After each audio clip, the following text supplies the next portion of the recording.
Good evening. I'm going to open the August 6th, 2025 Select Board meeting. Any adjustments to the agenda? Hearing none, we'll take a motion to approve the minutes of July 16th. I'll make a motion. In a second, I'll second. we have a discussion on any corrections, deletions, admissions, additions. Hearing none, all those in favor? Aye. Opposed? So carried. Comments from the community?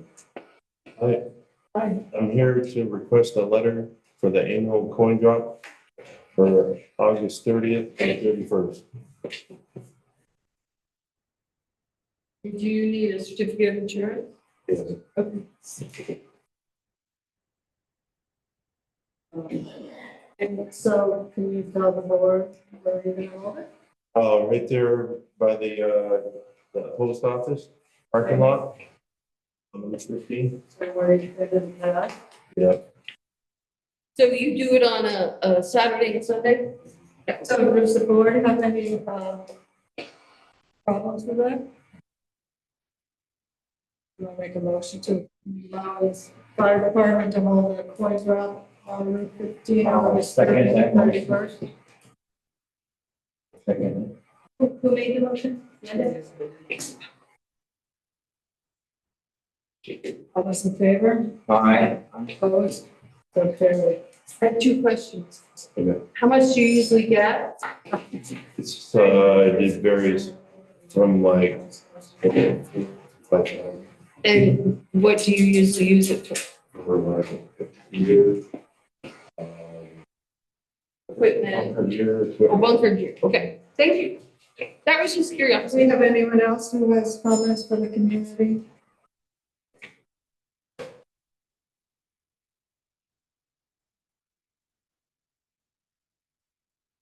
Okay, hearing that, we'll move on to correspondence.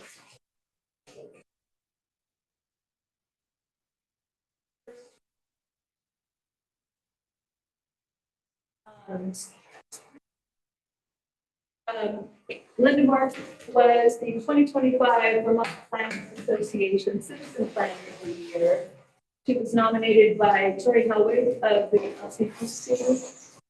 And, in addition to that honor, her nomination was recommended by the BPA Awards Committee and was endorsed by the BPA Executive Committee, and it will now move forward actually to so she won the Vermont Planners Association of the Year, and then I believe it moves forward to the regional, correct, the New England Regional Committee. Yay.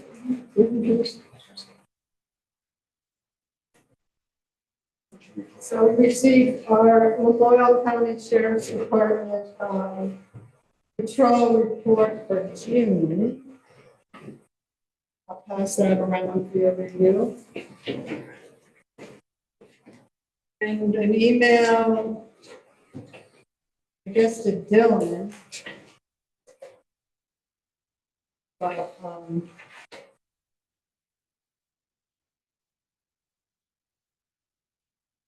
someone's asking to share on our website a resource guide for residents seeking support during a challenging time, I think with cancer. So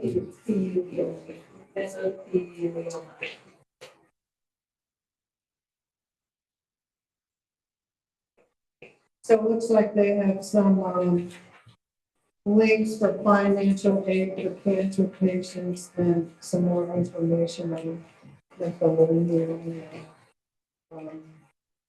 and resources for unsheltered households with cancer. So I guess it would be up to the board's pleasure to see if you want, we have a resource section, don't we, on our website? Yes. It's not on our main website, but it's a link. that goes off kind of? Yeah. Is that something the board is interested having on there? I can pass it around if you want to look. Using it for cancer, if we link to them, if they could link to that. I'm just asking. Have you looked at any of the links? Have you looked at any of the links on there? For mesothelioma? This email. No.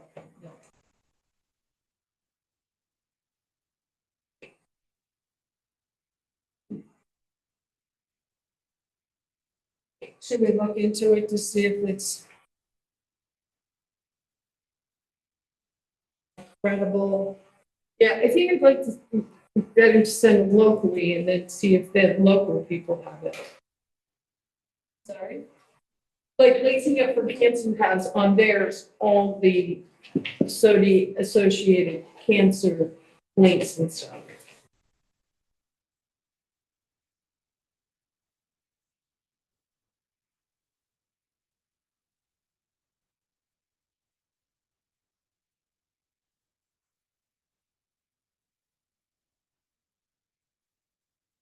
Well, I passed that around and Michael's kind of looking into it.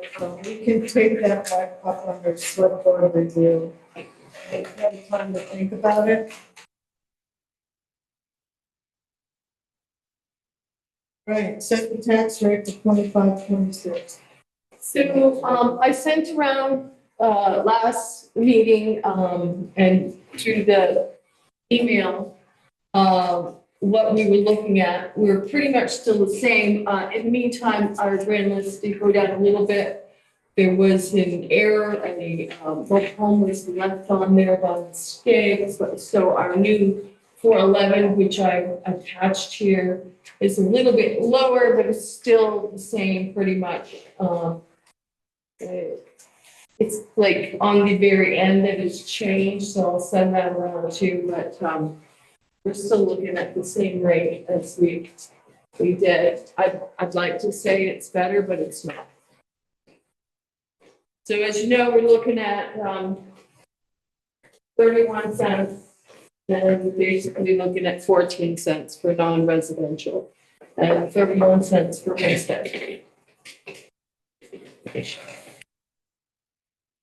And the 7-cent increase is for the town.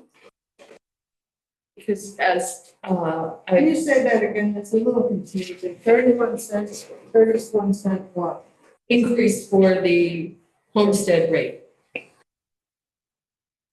Okay. from last year, and 14 cents for the non-residential. That's the increase over last year. And what is the town increase? 7 cents out of the 31. So the school is 27. Wait, 31 to the 7, school's 24 cents? 24. Sorry.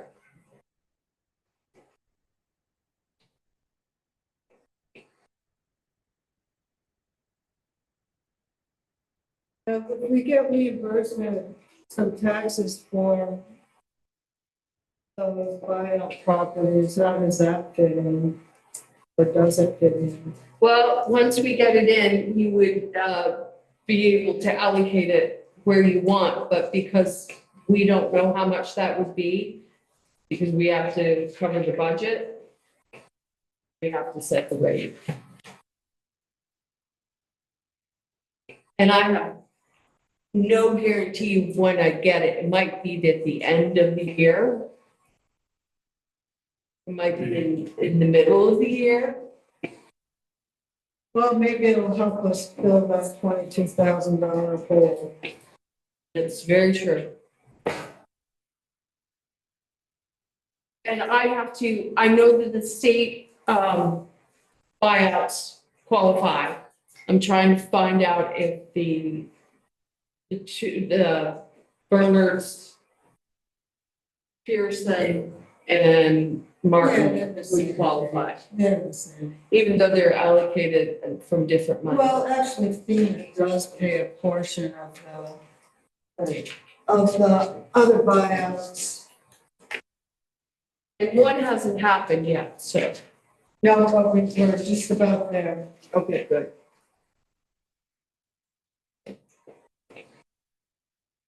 Well, it's sad, but the voters approved the budget. I don't know what else we could do. And you had no idea, I had no idea the grand list was gonna get hit this bad.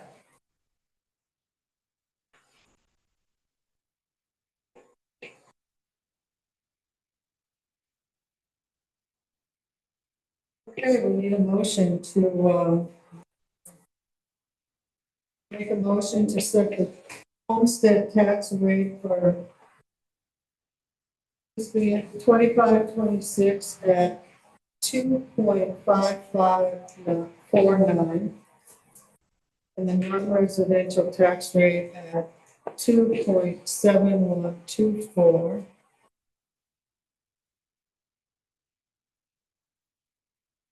Second. Any further discussion? What else is there to say? What can you do? What can Who? you say? Yeah, you can say it. I'm praying people's prebates will be nice. Trouble wasn't based on the year before. I know. Mine wasn't nice.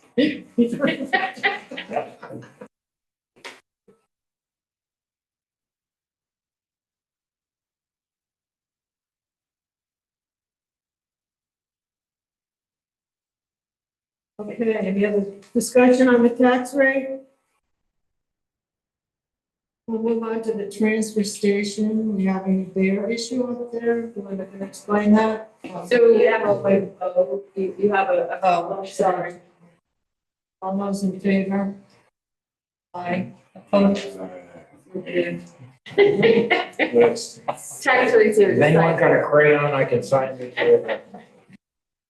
So the transfer station, I got this call from this Aaron guy from, Vermont Fish and Wildlife.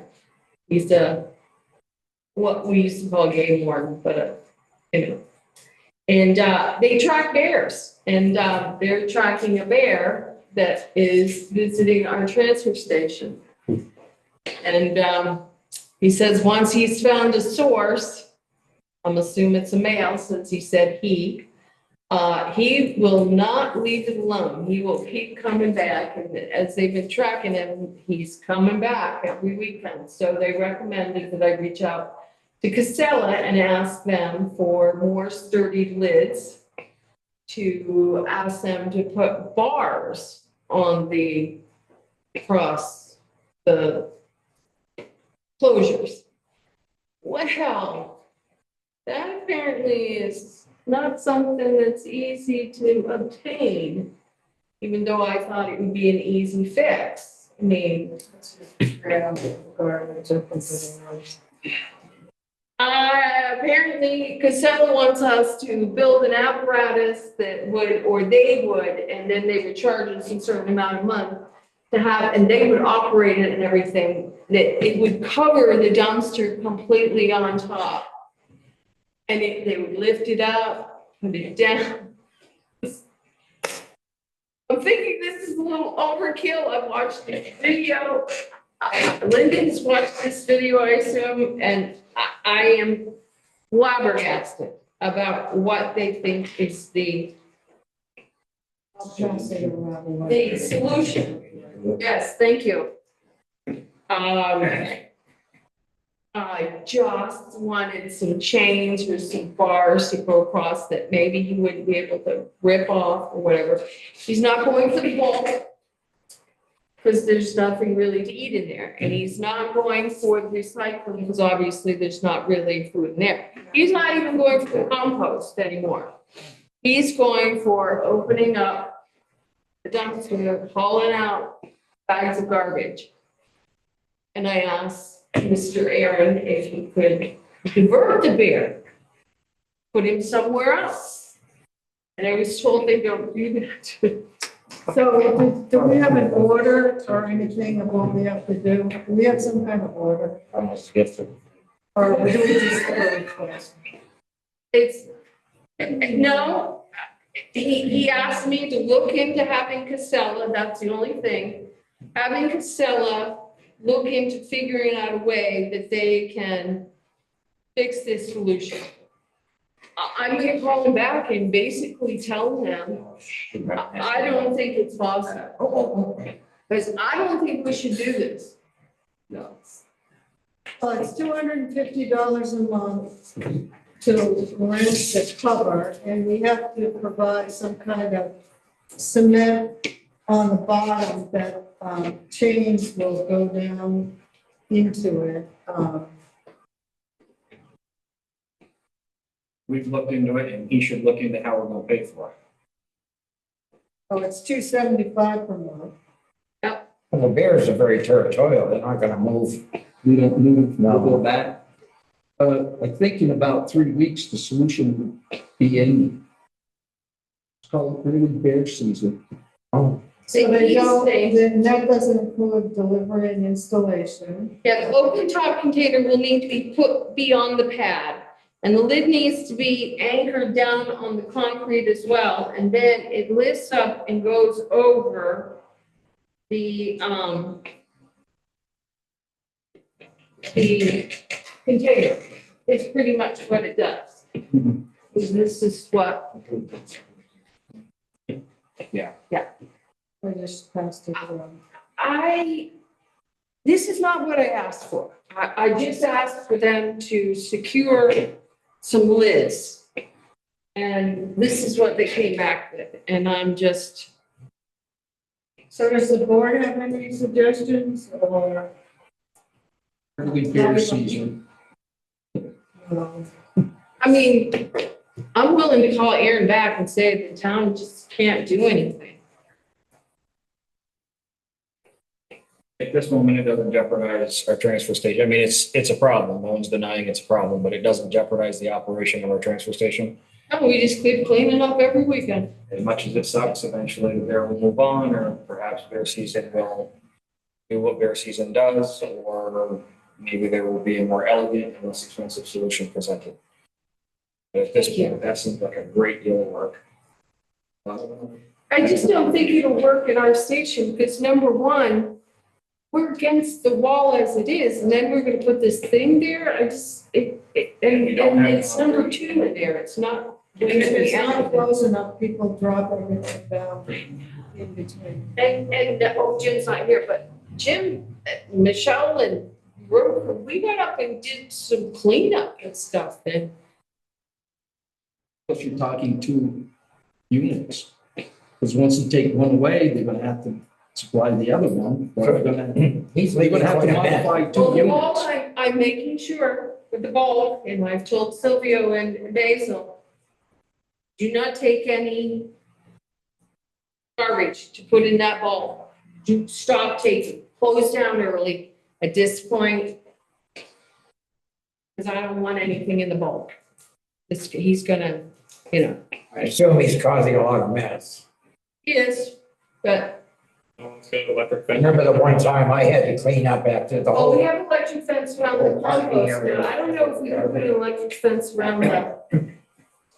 He's coming in from the top. I mean, I don't think we can electrify the container. You could string electric fence around the perimeter of that dumpster potentially. It's in 2 levels.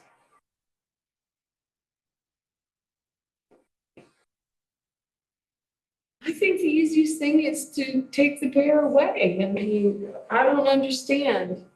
Apparently they have free reign. he'll find his way back. They'll come back. Unless you're gonna with a ship him unit to too. Seattle or someplace. Well, I'm not telling them to take him out of state, but You may have I to mean, take how him far under the do gene bears pool. travel? I don't know. Yeah. I think the gene pool, that's all So it is. I will get in contact with Aaron and see what he has to say at this point. I just wanted to talk to the board and let you know. This call came out of nowhere. I had no idea we had become a problem. So. Thank you, guys. I'll get back to you.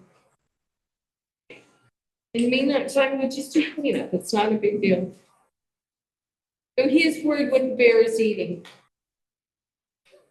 You should ask him. I mean, you could get the fiberglass fencing posts, the insulators, and put the wire on them.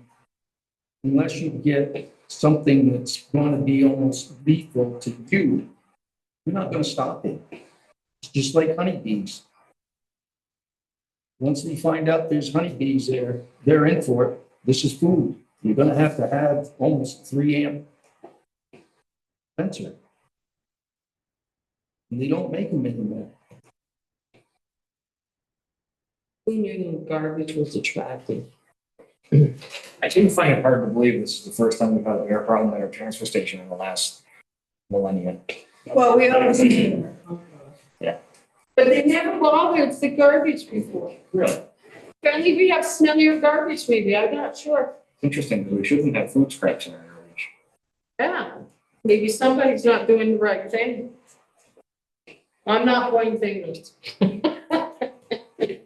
I was in there cleaning it up though, and there wasn't a lot of, I mean, it was more like diapers and other nasty personal stuff. Something, no bear would eat, no dignified bear. A dog. You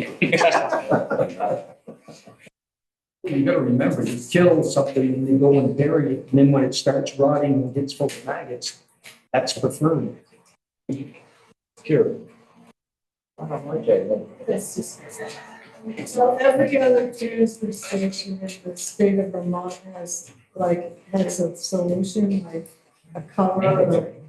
Well, most of What them do they have do? compactors, so, they're compacting it, and so it's not just, It's enclosed. it's enclosed, so. That's what's the only one. Phone to get me a price. They want an air conditioner. Said, guys, you can go outside and move around, you'll be fine. Want heat, they want air conditioning, they want everything. Okay, we beat this one. Yeah. Look at Arts Collaborative, Jim and Bradley are here. I'm just gonna sneak them and hang some stuff up. Evening. Oh, Alan. Yeah. That's good. Nice thick paper. Good. Pay the minutes for that. Wow.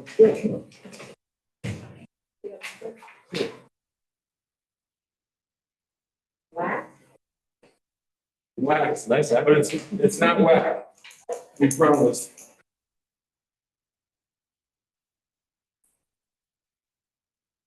Sounds like a game. You got an old to it. Organization.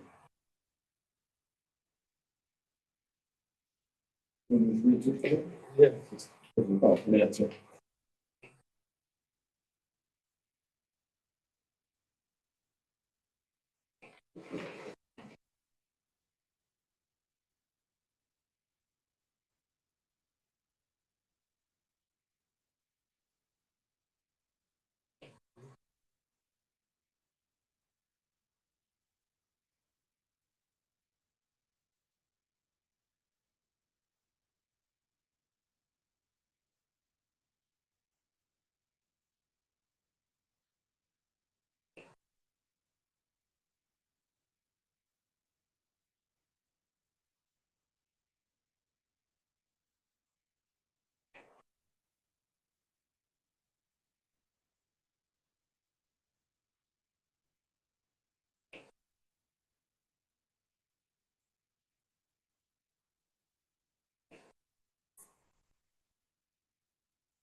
Everybody have a chance to take a look at it, the sheet? We can go over it. It'd be good to have a sheet in front of you, but, let's know me, Jim Ryan. We were here a couple of weeks ago, Bradley and I, Michelle, talking about the Wolcott Arts Collaborative. We've had a couple of meetings, in addition to the three of us, Neil McNaughton and Zep Courtney, have met with us, and we have some other folks interested in joining the Wolcott Arts Collaborative event. The goal of this organization is to promote community-oriented events for all ages in town, where we'd like to offer some live concerts and music, contra dances, game nights, and various arts and crafts for the community in the town hall of the times that Valley Wolcott is not using the facility, which is mostly this Saturday afternoon, evening, and Sunday when it's available for the fall schedule at least. At our meeting a couple of weeks ago, we had some good questions from the select board, and we did our due diligence and checked with other communities, Cabot, Hardwick, Craftsbury, to see how what the interaction was between those towns and their various arts and community events that they hold in those towns. Cabot Cabot Arts has a separate nonprofit status organization that applies for grants and has events in the town facilities. And the town offers them reduced or non-fees to use the facility. And they provide Cabot Arts with an annual stipend. And Cabot Arts applies for various grants, and they also charge admission for at least the more popular events, some of the music events like music festivals and things like that. Hardwick has various town committees, as Conservation Committee, Recreation Trails Committee. They're under the town's liability insurance and receive stipends through appropriations. And they have a building use policy that the town does not charge these committees for use. Craftsbury is a little bit different. They have there's a Craftsbury Common organization that does the fundraising for the concerts on the green there. But the town calendar includes not just town events, but they include yoga and Pilates classes offered at different venues across town, like the Craftsbury Outdoor Center and private yoga studios, for example. Craftsbury has concerts on the green in the summer, and they have a series of those, everything from classical to country and everything in between, cycle music. That's very popular and successful. Those are some of the towns that we looked at. We've had lots of successful community events in town, like our community barbecue that we've done the last few years, town forest and some of the events around that. I think we're really stepping up with the community events in town. There's been a very positive participation rate at these events. We just had one a couple of weeks ago, and we're going to have another one at the end of August. It's 15. What we're specifically asking for is for the select board so we have committee status with the select board, essentially forming a new committee, so that we would be a group of residents and volunteers and wanted to provide a community service to town. And it seems like the best way to do that. Maybe longer term, we might be able to apply for a nonprofit status, but that's a lengthy and complicated procedure that we don't want to get going until later on, till we're more established. But we would like to be under the liability insurance of the town for events that are held there. We think that a recognized committee status would be the best way to do that. We would like either free or reduced rates for these events. We're offering a community service for the town. And when we have the town select board approval in the future, we might be able to get a line on a budget item, for example, for an appropriation. We also would be, if we were under a committee under the select board, formed by the select board, we'd be able to apply for grants under the town's name. So we're hoping that we can have a lot of volunteer presenters for workshops, for example, but some performers would need to get paid. We're planning on doing donations at the door to help pay for some performers requiring funding for their performances. And if and when we do get a green light to form as an official town committee, we would recruit new members and have a diverse group of memberships representing music, arts, crafts, games that are geared to all age brackets. We would have officers like a chair and a secretary and other members. We could pursue grants. We need a PA system, for example, and that costs several thousands of dollars. Or we could do a GoFundMe we're not asking the town for that, but we could apply for grants. And we would draft a charter in terms of reference, and we would meet regularly to promote the group and the events there. We have several potential musicians and bands that are very interested in playing, that are very popular in the area and have a big following. We could potentially bring into the town hall.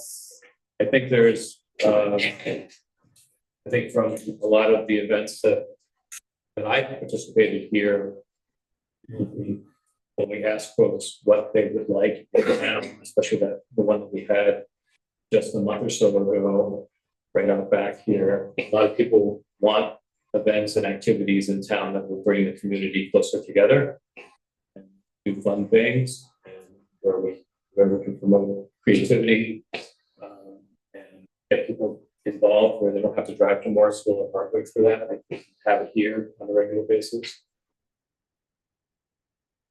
I think with that, I will, on behalf of the affectionately known as the WAC members here, we asked from us to the select board is if we can, Wolcott Arts Collaborative can be recognized as a new committee.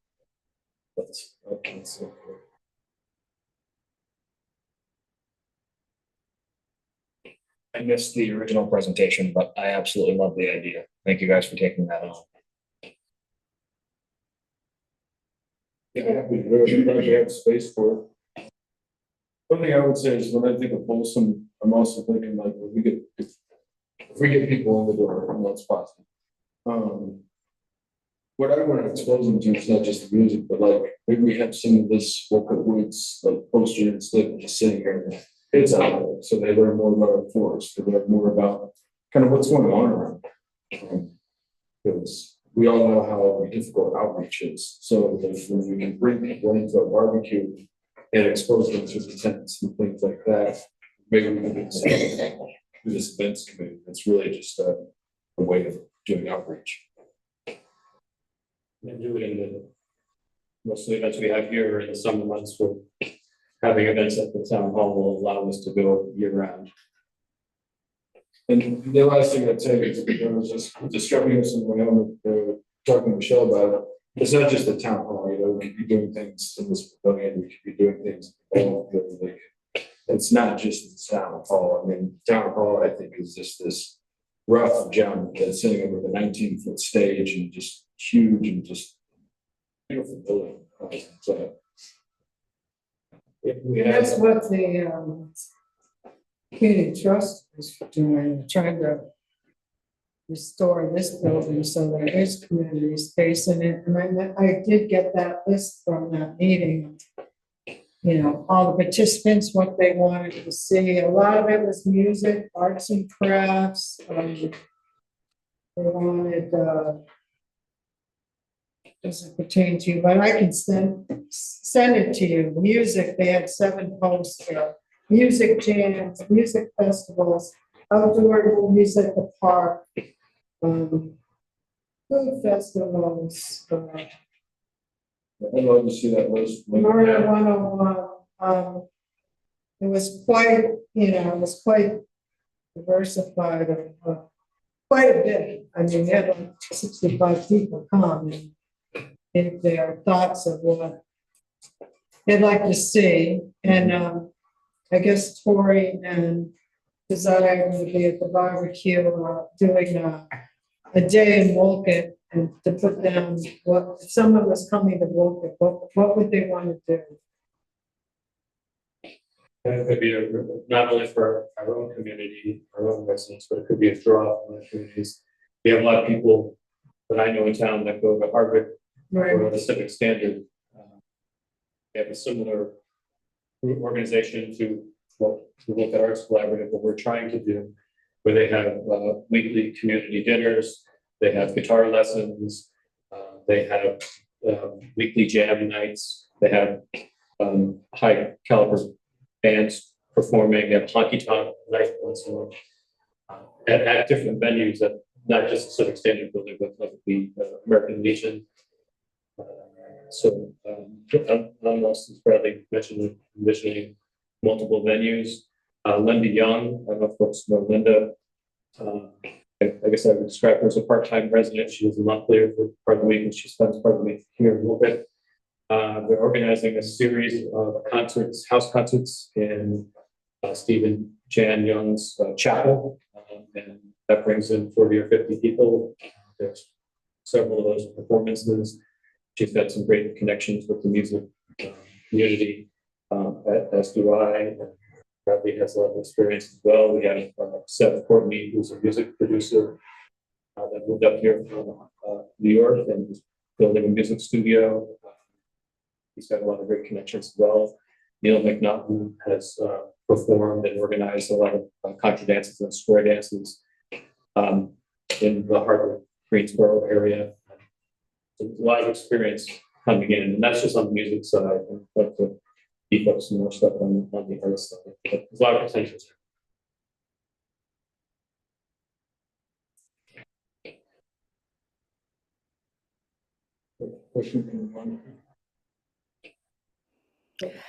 So Ryan, I attended I guess it was a meeting on nonprofit collaboration partnerships, and what you're talking about, you know, combined with what the community trust is working on. It seems to me that if we work together, we expand our capacity to get grants and just the manpower. I don't know if that's a politically correct word, but you know, just the just the ability to have more people working together on different aspects. I think it's a wonderful idea.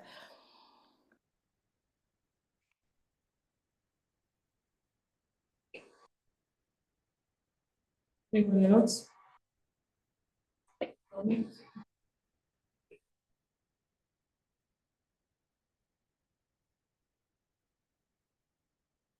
So the one thing, you know, if you follow the town, just so you know that ultimately the select board would be in charge. You wouldn't micromanage your life at the forest or something, but if there was a major, if you wanted to apply for, huh?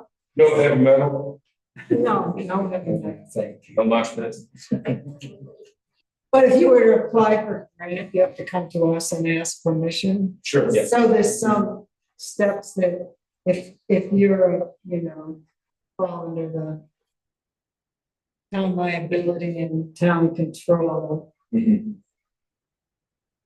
I don't think it's a big deal, it's just something you have to keep in the back of your mind. Yeah, fire region. Outside. Closing down the street for a block dance. Yeah, I don't know if we're closing down 15.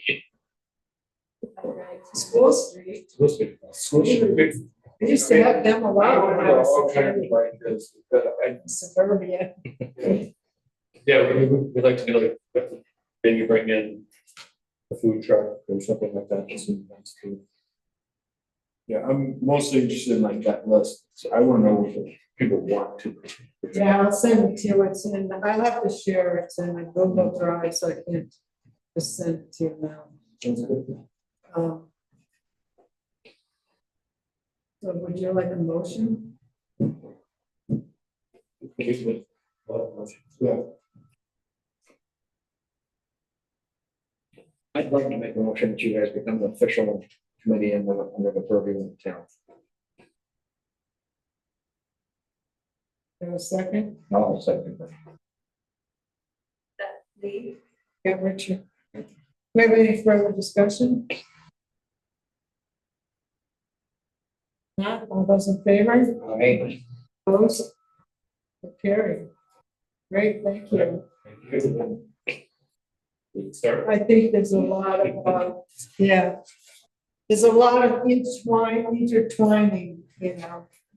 Yeah, the trust, because there's, Well, our main job as the trust is supposed to be creating spaces and renovating. But we need the people to fulfill what people want to see in those spaces. So can we still tell us what's the Wolcott Arts Collaborative, or do we have to be a committee, Wolcott Arts Committee? We can do a collaborative. That's all we need to be formally authorized. I can't think of anything else. The board's approved it. yes, every meetings. We will. Yeah. So you need to follow kind of the open meeting laws. Yeah, we open to other people, but that's not a big deal either. You could go to posting it on the website so people know. You can do a front porch forum post. It'd be great to do that. And get the barbecue, you know, maybe have some kind of literature to get people involved and tell them what's going on.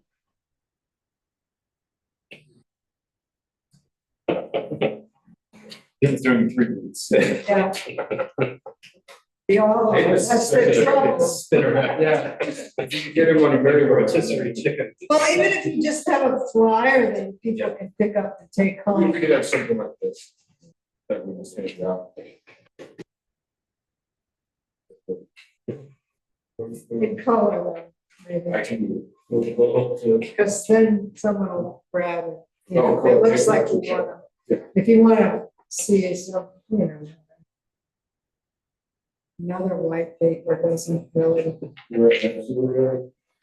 And then we might have some follow-up questions at the last meeting. We had some discussion about, if the town, if we were a committee of the town, could the town waive fees to rent a facility to events that we sponsor? Anyways, it'd still be the private events. we don't charge committees. Some discussion around that, and then,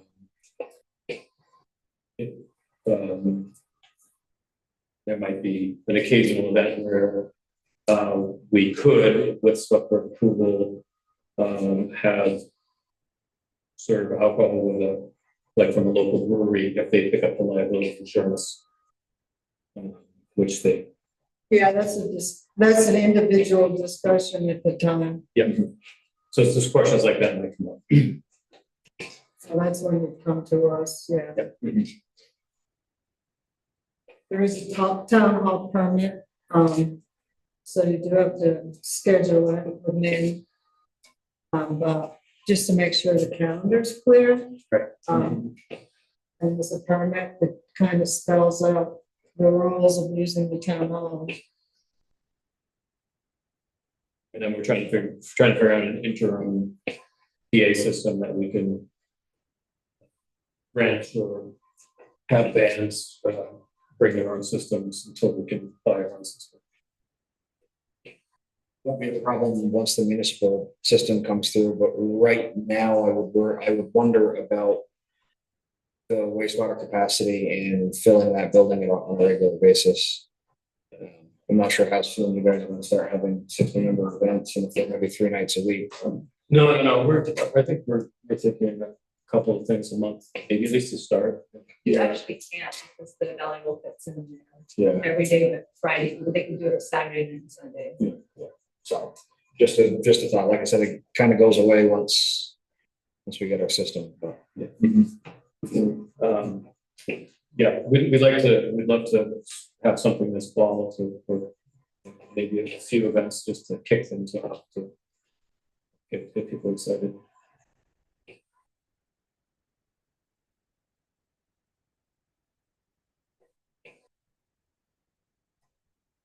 Well, thank you very much. Welcome, thank you. Looking forward to the first event. Thank you.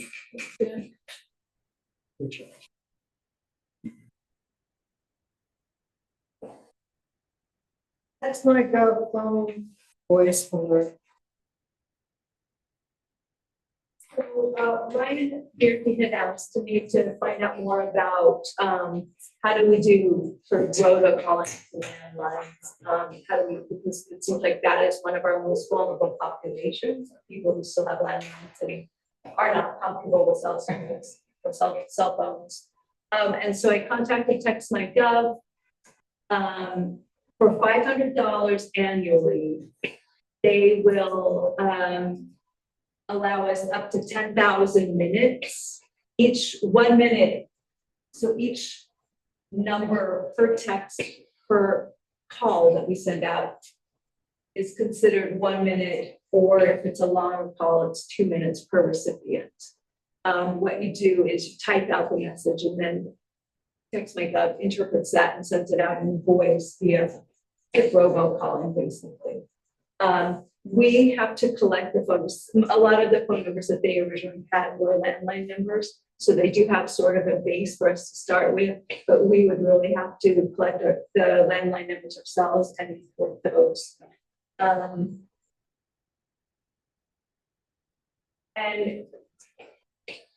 okay, so it's 10,000 minutes. And I think I don't have a assessment of the number of people who have landlines. It could be 50 who actually still utilize that. It could be 400. Because you can't rely on the internet. We don't have cell service. I mean, they do in the village, but not up in the hills. The thing is, if you have one of the modern phones that plug in and require electricity, this won't be working during emergencies if you lose electricity. Normally, Well, if the power's out. yeah, if the power's out, right. Does any phone work when the power out? The old ones, I still have a rotary punch, and you just plug in directly in it. But they came to my house and she fixed my box, so now I can't use it. Well, ours have gone now, but we did have one. Yeah. There's a couple problems with that. But the thing is, I don't know where the $500 would be coming from if we decided to go with that annual plan. You have, are you thinking of areas of vulnerability, like School Street? Or are you thinking of elderly? Are you thinking both? What are you thinking? I think our goal is to try and gather as many people as possible, not necessarily in certain populations. I mean, we're working on getting School Street notified of, resources, communication resources, encouraging people to use the TextMyGov, because I think most people around here probably in this area have cell phones that are functional. This is just catching that group of our population who are still tied to a landline in some fashion. And it just broadens our reach as far as the communication goes. So it's not even keeping it specific to vulnerable populations, just anyone who's willing to sign up on it in town just increases our volume of communication. I was thinking that at the barbecue, and then we could even put something on the website, Front Porch Forum, just asking people if they're interested in signing up for it to let us know so we can start getting an approximate number. I mean, if only 10 people sign up, I don't know that the $500 is worth it. I think that's where you guys would have to make a decision around, is the cost involved appropriate? I think if we could start to gather at least the data around how many people might be interested in it, then that would give some idea. How many have signed up? For text, for the text, I think we're up to 400. I mean, they still put out the Lamoille County phone book, right? And that would have anyone in Wolcott, in theory, would have anyone in Wolcott that still has a landline listed in it, right? Somebody would have to import that though, from that chance. You have to import that. No, but I'm wondering if we reach out to people who have that information to start with the lookout, they must be able to collate the. Well, that's why I wondered about areas where you're targeting areas first to look at them. And so 400, and we have 1,600 in town. The quarter. But just most homes have at least 2 people. I say 1,600 residents, which is only, what, 1,200 on the voter roll, so you gotta assume some of those are kids, or.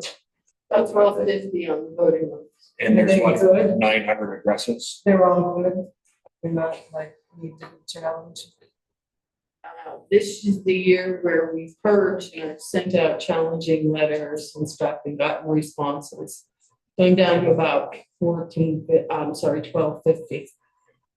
Well, can you imagine? Usually 2 people are in a house. We mentioned there's 900 residents. Like 73 addresses, something like that. Yeah, we have 1,000 parcels. So, some of those are land. The number we're shooting for is probably more closer to 1,000, Yeah, homes. and at 400, we're nearly half. Yeah. I think it's worth putting out and trying to gather the information on to see how many people we could enlist in it. I don't know, can you just automatically sign people up for it? They have to have their permission. Especially if it's in the phone book, I think it's all public and it just, because I know like with cell phone numbers, it just kind of happened. Right, like if we are able to get a collated list of Wolcott residents and their phone numbers, we can just do it if we have the funds and just add them. The cell phone and you had the option to opt out. So they gave us the US Postal Service collected cell phone numbers, which they purchased from USPS and then sold to us. And then we send out the initial text that says opt out, you can stop at any time. So that could be the first phone call that goes out to people as a means of opting out. I think it's gonna opt out.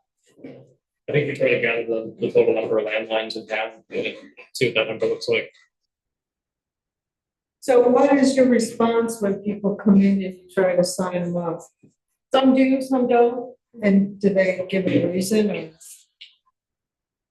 Some say they don't have cell phones. The other thing is I didn't know if I could use maybe the dog numbers and stuff that I might have. I thought about the checklist, but I don't know if that's ethical, so I don't think you can with a checklist. I don't think so either. Well, I've collected quite a few over the years. If they're cell versus, I mean, the remote. Well, you know what, 888, they're land. Yeah, all the other ones were cell. This 385 or something. I think that was a March phone. 85 ones up here. So one of the things that we're having at the barbecue is just a sheet people can take in a flyer that will have those different town associated information resources. So the text like Vermont Alert, website address, Facebook, forum, just so people know like in an emergency, these are the means we're going to be communicating with people on, so we're encouraging you to pay attention to those. So we'll have that available as well. I think just, we could even have it just sign up there if people are interested in signing up their landlines. They can do that. They can do And that. so who's doing that? What's that? Who's preparing that? I'm not sure. And it could be that they'd be getting both a text and a robocall if According to the Census American Community Survey in 2023, they estimate 737 housing units in 400-ish. so. 737.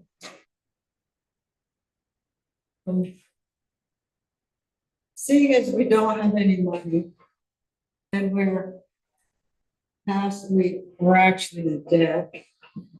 I would propose that we diligently move forward, trying to get more people to sign up. Maybe ask people if they would find out if people are interested in landline things, and it would be incorporated in our next budget. You should bring that up during our emergency management budget time. I think it's worth just starting to gather the information to see the level of interest. If we do start collecting numbers, then we have to make sure we stay on, they won't be called. Unless we actually meant to call them until we sign up. Right. Have to be clear about that. Well, just, would you be interested in town purchasing further software to receive a robocall or something like that? On the emergency management side of things, we did meet with Melissa from LCPC and a couple of people from Hardwick town, just on the flood gauge conversation. That kind of morphed into a broader conversation about the whole Lamoille River corridor. And so they're actually looking at pulling together a project that would encompass all of Hardwick down to Cambridge to see about installing the electronic flood gauges. It's not the ones that what their service uses. These are, they could be bought independently, but what they do is they would tie in and send an alert out to those that needed it about hitting at certain flood levels. And so it just gives us that little extra warning, especially in the middle of the night, if people aren't out paying attention to the river. It would let us know, and so we could be communicating out at those points and making decisions. And I had a conversation with the planning commission and the zoning administrator, and now asking the board if be willing to have a joint conversation just to discuss kind of planning and zoning, recommendations and criteria around, building within our flood known areas. Everyone seems open to having the dialogue at this point. I mean, your flood mitigation plan plus the updated town plan that's being worked on right now all has new language in it around flood resiliency. So I think it's appropriate to have the conversation. And I think probably updates to zoning bylaws will happen eventually. And so I think it makes sense to get everyone on the same page around what the expectations are for construction within these zones, or what have you that comes forward to the town. So my concern is making sure that we're not incurring additional liability by putting residents into places that we know are going to flood. If there's not already a structure there, it's one thing if it's already a house that's there, but I'm talking about more for new construction. And just making sure we're on the same page as the town. So, is the board interested in participating in that conversation? Well, I have been in conversation with Seth and Tori at the planning commission. I think, and we've been talking about having a meeting soon with all the interested parties not having part of the select board meeting. The planning commission was kind of pushing that where we've written that grant and hopefully we'll get it to make changes to our zoning bylaws. And they were wanting to have that discussion if we got the grant at that time, but they said it wasn't till it happened until spring. And I said, well, that's too long to wait until spring for that discussion. But we could have that discussion in the spring as we're changing our zoning or looking at our zoning to find out what townspeople want. So I guess we decided that soon, we didn't set a date, that we would have a meeting at least to interpret what our zoning says. So everyone's on the same page of understanding it, that everyone's interpreting it the same. And I suggested that we have Seth come, some neutral party who could explain to us, what our zoning says as a first step. So you anticipate that meeting taking place prior to spring? Mm-hmm. That's Yeah. wonderful. We'll just have to hear back from Seth. Great, thank you.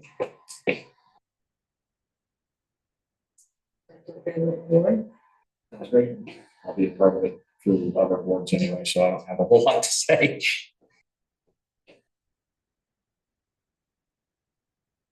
Okay, thanks. Michelle? So, just to let you all know, we did award the MERP solar project to Sterling Mountain Solar. With the upgrade to a 15 kilowatt per hour battery storage, and that came in at 55,000, which is about 14,000 under budget, under what they awarded us.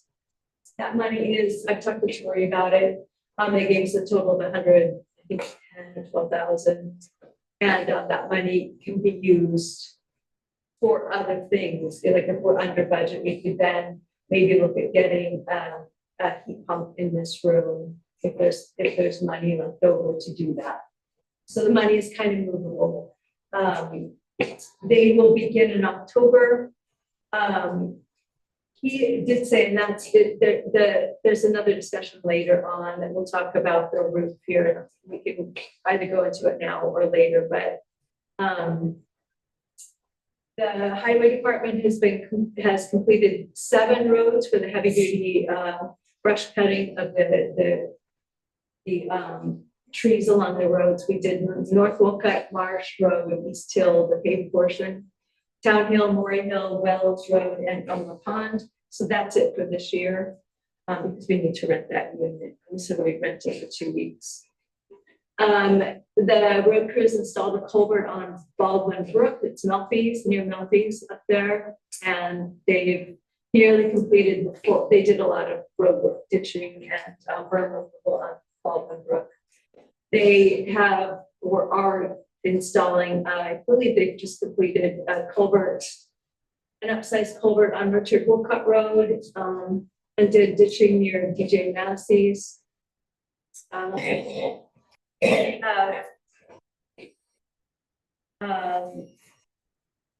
They've been hauling winter sand. They're getting ready next week. We've contracted for the large 35,000 pound excavator. So they're going to hit the grant work that we received for the Elmer Pond Road. They'll be there 1 to 2 days, and then they're moving on to Corley Pond. They're going to finish that work that was just washed out this year. So the rental, we're saving a lot of money in the rental by getting for the week. And by not having them come back and forth with it. So Dylan's just gonna hire, like, I think Kingdom or somebody to move the trailer, or to move the excavator for us. We've had, like, Joey's been out on vacation, so they're doing this with 2 crew members. They moved the planters, if you'll look out back by the schoolhouse. I've got a couple of people from BSC coming, students coming on the 23rd, the day after the barbecue, to come paint those, and then the ballot box. They're doing it for free. They want volunteer work. So we've got that happening. We're going to paint those Will County rail trail, the Lemoyle Rail Trail colors, which are green and blue. And then put them out on the rail trail site. So will they be in the right of way or will they be on the site that we leased? They'll be on the site that it is. Yeah. They're gonna be actually up in the foundation. And then finally, Dylan has been going through his classes, so he picked up the Vermont Leads a City and Town, the 50% funded grant that we received for the emergency signs. He picked up most of those signs from Barrier Forest. And 6 of those signs were high water signs for the fire department with the stands. Dylan and I have been working on Fidium fiber information. But we still have some other questions to ask about the voice over calling. So I have not yet called them because I don't think that the service is still here. They were just running the lines today.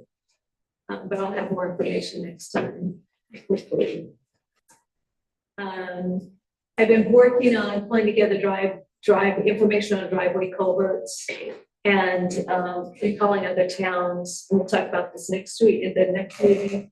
But I've been talking to a lot of towns around, smaller towns, and there are no other towns that actually indicate that they will maintain driveway culverts once they've been installed. So we're the only town that has that in our ordinance, and there's a discrepancy because it's not in the permit process. It says that is not indicated there, but it is in our 2022, I believe. 2016. I thought I thought it was. Whatever. the most recent ordinance, road ordinance, it indicates that the town, after the resident installs the culvert, it's on the town to maintain it. And I don't think that's sustainable, and there are no other towns to do that. They will do it at their discretion, if they're doing what town, or they'll go through sometimes and clean out the culverts, but they will not actually save it or replace them.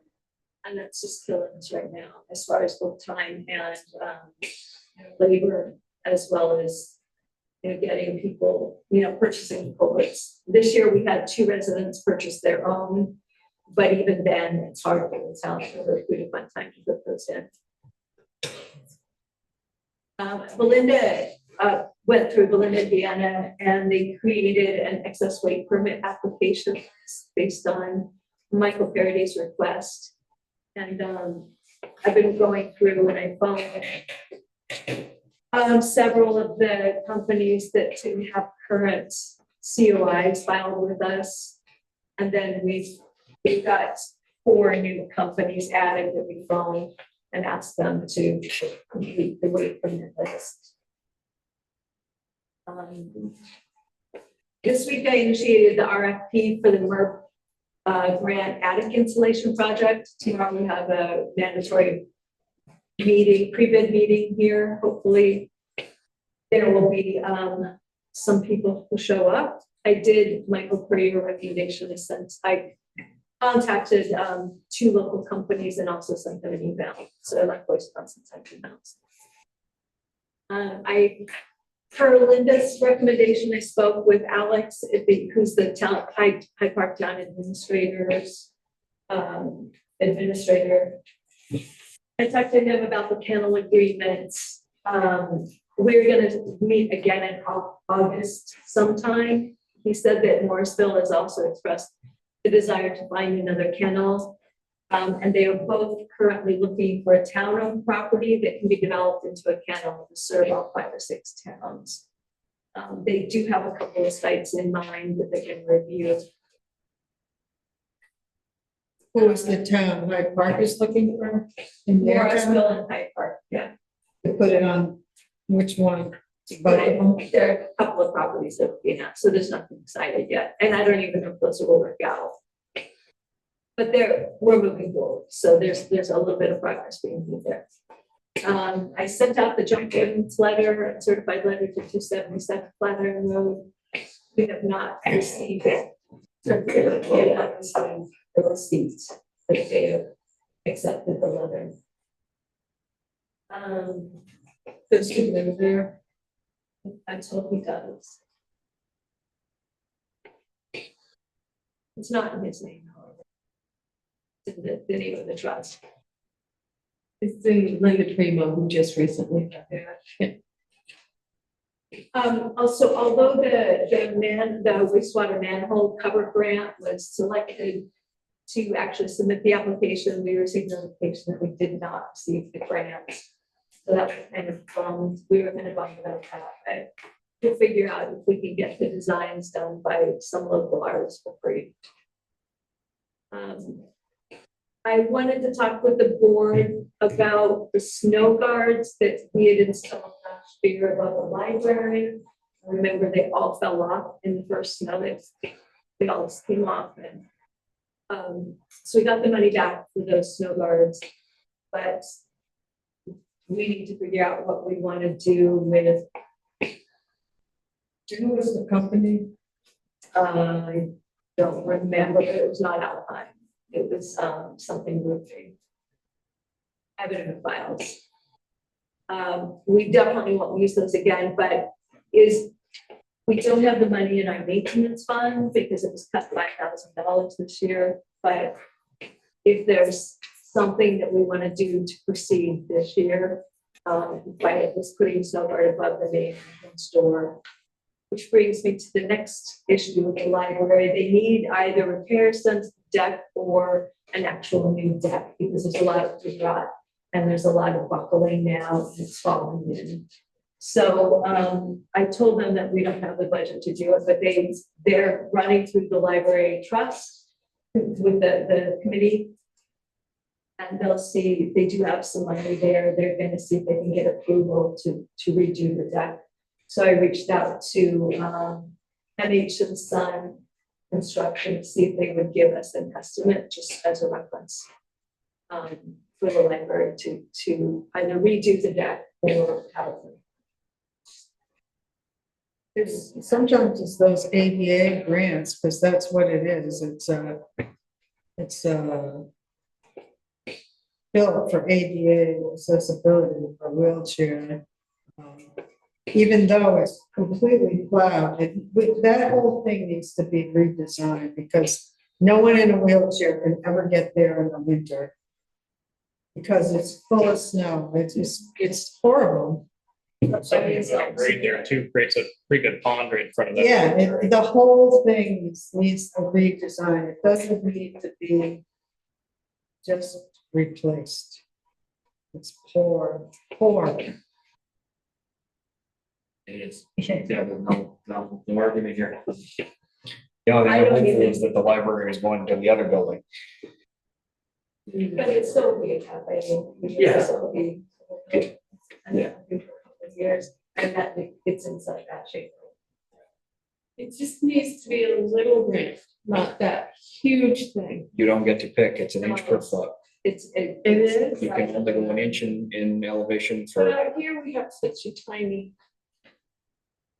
I would have to shoot it to see what the grade is, but we're either closer to the ground or that ramp doesn't actually comply. You're only allowed. Well, let's not open that can.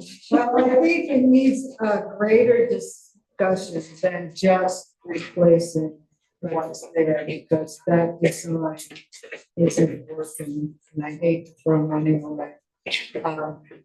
Whether there's anyone good at designing it, I don't know. Not just a question out loud, I suppose, but would that kind of thing fall under a capital expense if we decided to go that route? Yeah. But I think I just said that library trust is what. I know, but they are not spending their money wisely. That's our building. They should not be spending their grant money. They should be doing programming with their money. Like, town should be Yeah. taking the. That is what that money's there for, the Copley Fund money. It's for widows. I suppose they need to get into the building, but really. No, that's just a portion of, I know, I'm just saying. it's, That's what everybody says. really,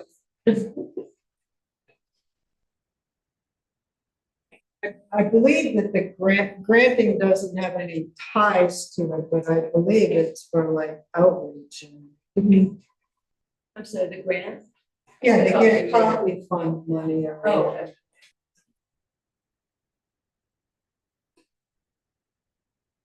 Okay, so that's the, those So are, that didn't answer any of your questions. I don't know. I think I just want to get, well, okay, I will. Then. There are specs that you can do. You know, there are ADA specs, obviously. There are, and maybe MH construction can come up with a better design. Part of the whole thing though is we need to keep it kind of historic. It's a historic building, so, you know, we have to kind of have it the feel of a historic building. I think that's why they put that huge, deck on there, so it looked like you were waiting for the train. If you're gonna take baggage in, like luggage and stuff? Well, it needs to kind of look. I guess so. That's how they were, remember the Hardwick station and it was actually. Yeah, It was a That's huge true. event. oh, that's interesting, that aspect. But the thing is that it goes around and back, and I understand that historic aspect, but then it will need a new roof soon because the slate, a couple of pieces of slate are falling off already. And so you want to keep that historic as well. Yeah.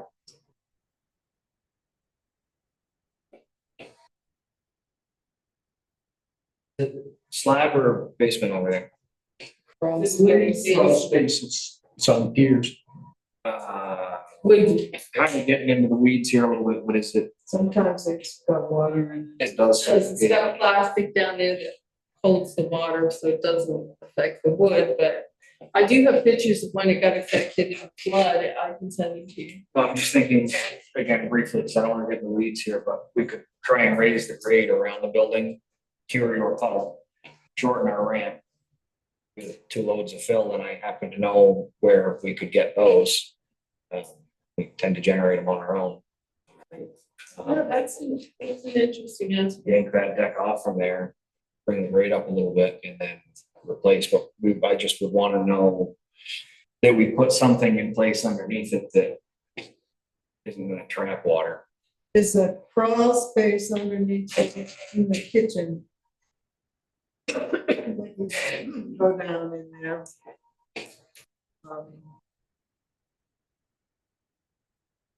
Bob crawled under there so I can send you those pictures. Oh, good. Yeah. We did it on my iPad. So are there 1 or 2 like boards that could be temporarily replaced? Because it seems like a bigger projects than. There are, so the steps are totally disengaged, so we kind of propped them up. But they need to be reattached. There's some sagging going on in the middle of the It deck. has been forever. And then it's popping up now in the middle, so you've got a popping board. We've got it blocked off right now, because I'm just asking people to use the back entrance, because it's not safe right now. And there's another couple of boards on the other side near the ramp that are popping. So I think, yeah, you can put a couple $100 into, maybe 1,000 into just making it safe for now. But I don't know how bad the wood rot is underneath where it's sagging. I can't get under, I wasn't gonna get under. Well, maybe you can give us a look, because if eventually when the trust hopefully leases that building, you know, maybe they could pay for some of the grant fixing of it, I'm not sure, just thinking out loud. I did ask him for an estimate to both replace and repair. just to see if it could be repaired. Yeah, But, when we designed it, I don't know, I mean, that, the ramp right now does not have a railing and it needs to have a railing, so it's not really up to code. So even, I don't know enough about ADA. well, the fireman came, the fire Sean, came, when we moved the library in there, we had to have him come and inspect the building, and all he asked for was a railing, like a lip, so that when the wheelchair went, it didn't go off. That's all he asked for. Because it was historic. No, I just because of the not height, high, it's not it's that steep. high. But his big concern was the wheelchairs, rolling off. And he just wanted something more there. when you hear back from Jeff, just let me know and I'll see if I can't be around, because I really would kind of like to hear that. What his rebuild would look like. Or I'm assuming a rebuild would probably trigger the purchasing policy. I don't know that we'd be able to just give it to him. I think we would probably end up having to, yeah. To rebuild, repair, I'm sure we can just, Because he's already. right. But I do think even if all I can think of is whack, and that's not a, the trust, the community trust, even in when and if they do get in the building, I do think raising the grade around it, trying to get rid of some drainage problems that are, in this law would be worthwhile. And the stairs are falling off because the snow is piled there. It's. Well, that's what brought me back to the Alpine Guard. I don't know what to do, don't have the budget. We don't even have to put in an Alpine Guard. I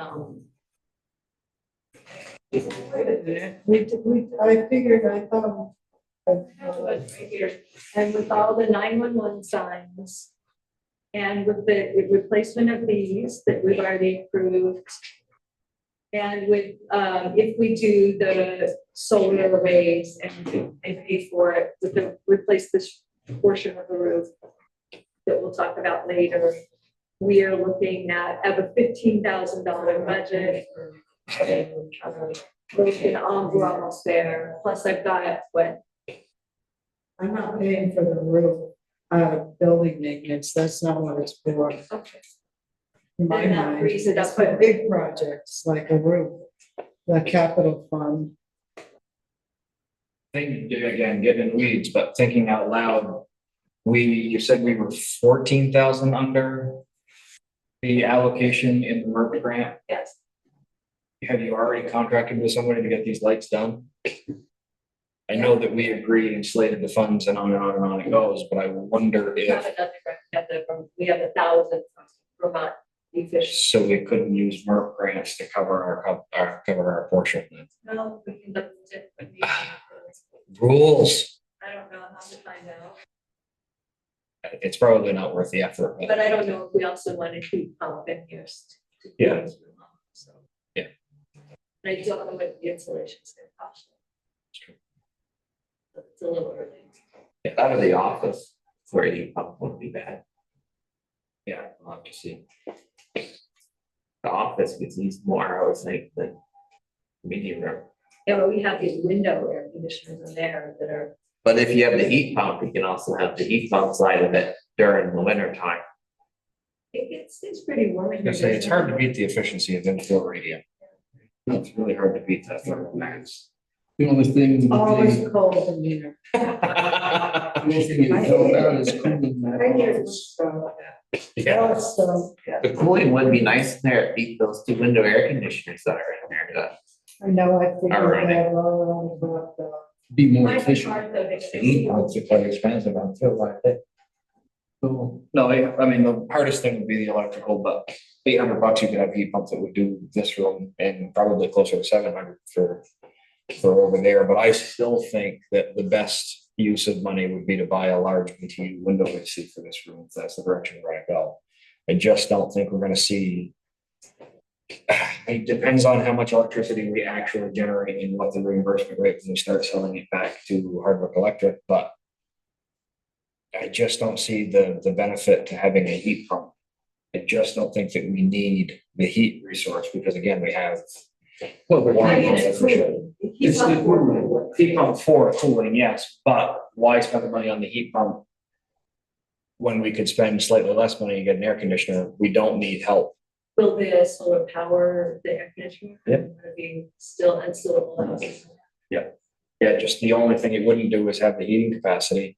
And like I said, I just, because of the efficiency of this for a radiant, I just don't know that we need to spend more money. I don't know. It's a discussion, I suppose. So I should find out then if, Tori, if we can use the grant for the lighting.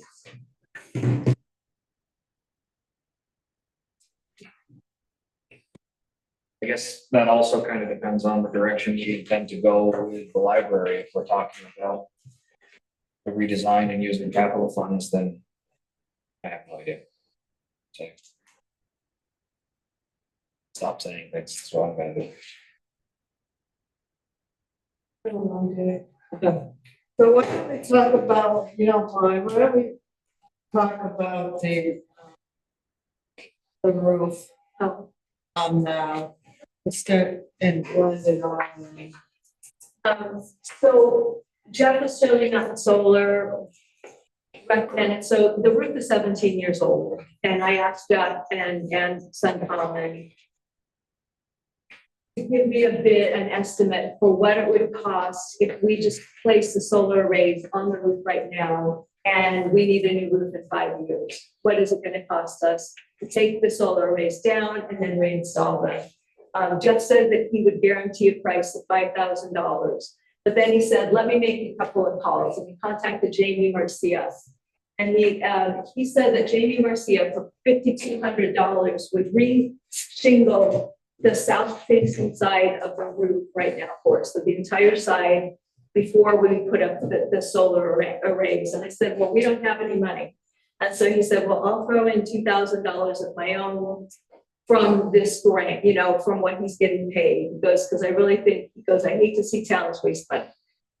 And so it would cost us approximately about $3,200, and he would contribute $2,000 to get this reshingled. And I think it would be really, in my opinion, we should just do that. It's just, how do we pay for it?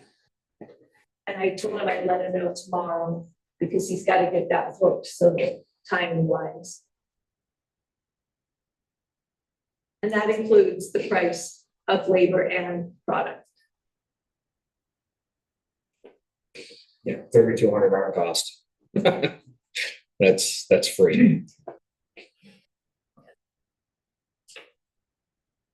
Again, it's just this side.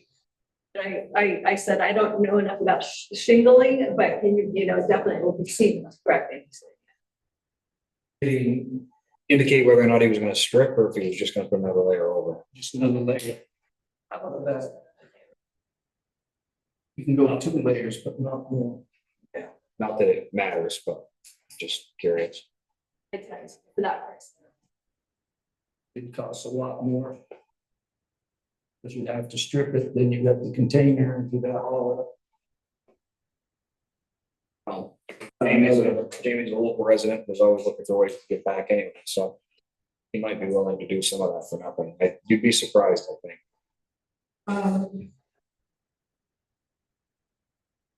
And so would it be worked into the contract for the solar guy? How does it fit in our purchasing policy? Or have him just saying, hey, Jamie, can you do this for us? I think we really have to look the other way on it because like, gosh. But see, I almost disagree with that though, because the grant is for installation of solar. A roof is a prerequisite of that. You know, part of the solar company's agreement is guaranteeing that the roof doesn't leak. And if his method of guaranteeing that the roof doesn't leak is to put a new roof under it, then to me, that qualifies as a cost under the installation of the solar. I think the grant should pay for it. It should pay for the $3,200 portion, and I think that that bypasses our purchasing policy.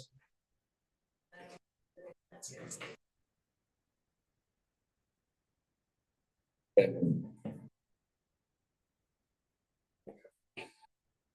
we should have a conversation with Jeff. His bill should reflect installation of solar, and the ways and means are out of our control. Okay.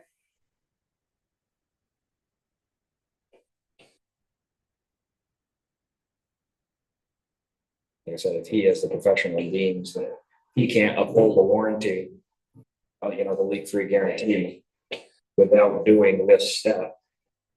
Who says it's not going to be even thereafter? Yes. Right, he's still liable. Right. Yeah, and I don't know if he wants to take on a warranty for another company, see what I'm saying? But it's not warranting the shingles at that point. It's warranting the bracketry that he uses to install the shingle or to install the solar array. Most solar companies, when they come in and they do their solar or whatever, they talk about guaranteeing that there are roof leaks. They guarantee their work. So if Jeff is acting as the general contractor on this, and Sterling Mountain is acting as the general contractor on this, and as part of their promise to us is that their hardware won't leak, then he needs the guarantee from another company that the roof itself isn't gonna leak. I don't know. I think that the paperwork could be done in such a way that it is a prereq for solar install.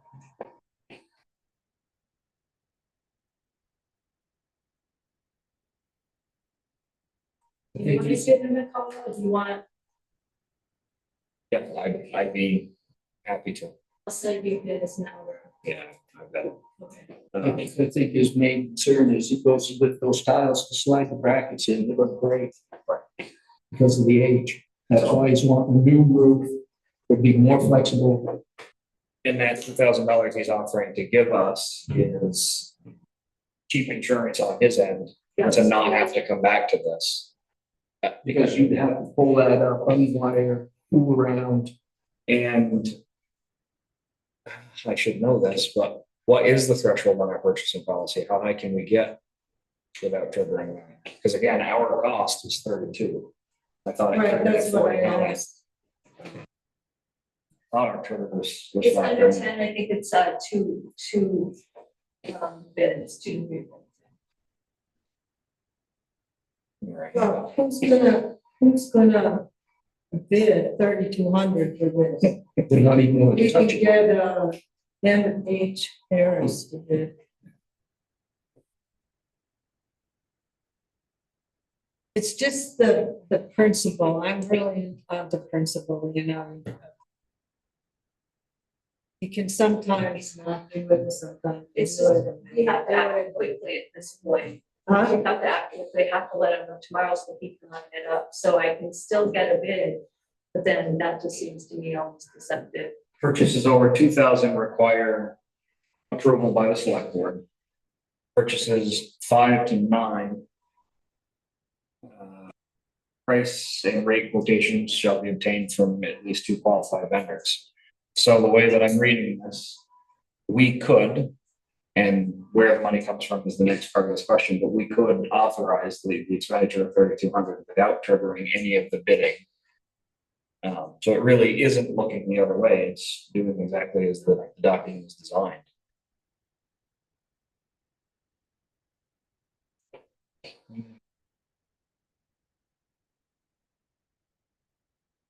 And I think this is a case of using capital funds for that, because we don't have it in the, unless we use the maintenance, but as Linda said, it's probably not. It's more like the capital funds. Expense. But, what, our building maintenance, it's only July. You know, You what have if to that have pump goes, you know? It's not gonna make a difference. We can't be spending every cent, before the year's So up. I say something give to the tax. Before the year starts. Like, really? This is a generator maintenance coming up too, so that's why I was like, I'm not comfortable using the maintenance fund for anything else. Well, the generator comes out of emergency management. So maintenance. It's supposed to be coming out of emergency management. It's only has to. Yeah, they were really that, so no, it came out of maintenance last year. It's never supposed to be, that's what the money's put in there for. The generator did show a loss, that's all. Oh, because we had to replace that whole engine. But the generator just showed that we overspent, and I didn't pay state rent, so, yeah. That's what happened. Don't plan on paying anybody this year either. Well, this line item under emergency management is, in the past, for our, we've always paid for our monthly generator maintenance, our yearly generator maintenance fee. How do you pay per person? Is that just? Well, it's under the stipend. $250. All right, so anyway, we have the furnace maintenance buildings as well coming up. Yeah. And then again, we do need to keep some money in there. Yeah, I definitely agree that we do need. We need to keep money in there. So does the board wish to make a motion to use $3,200 in the capital funds? So we have $225,313.21 in our capital fund.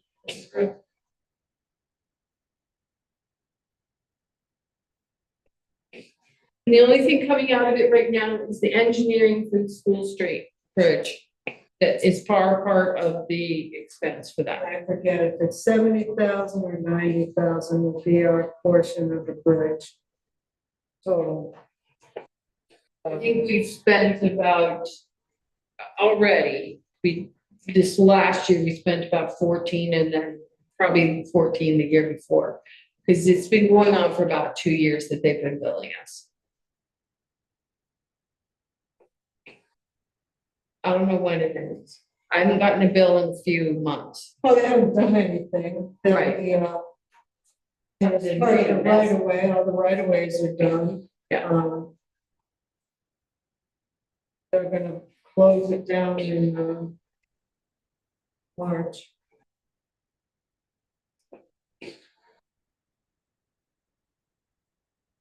All right, we need a motion to, I would make a motion. hire Jamie. Yeah, I would make a motion to approve $3,200 out of the capital fund to pay for the new roof.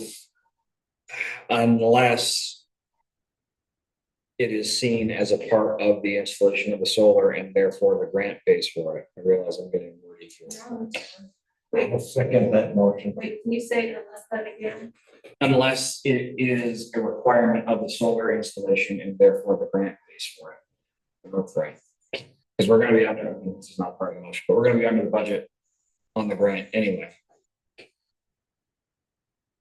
Because our solar contractors were so very competitive.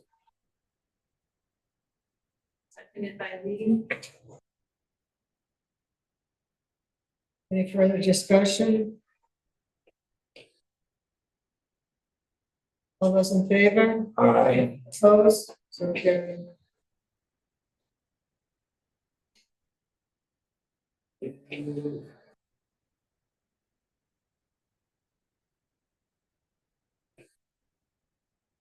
You are? Not the.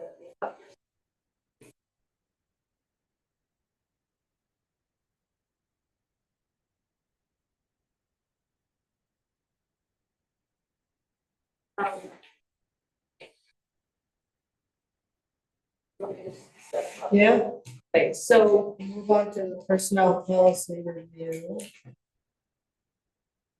it needs our attention that vacation time and sick time, primarily vacation time is not exclusively spelled out.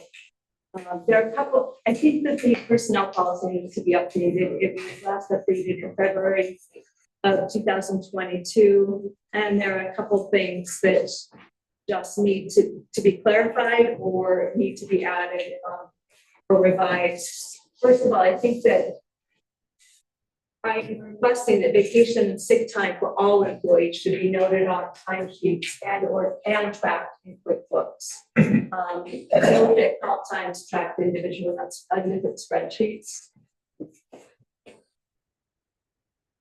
Second,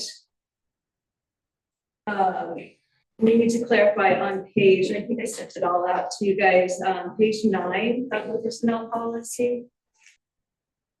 Vacation time, it's not, there's a misunderstanding between a couple of us about the accrual of vacation time. When does the accrual begin for employees who are hired mid-year?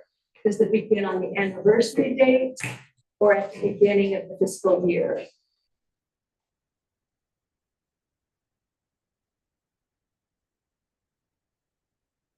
And my confusion is, where it says years of service.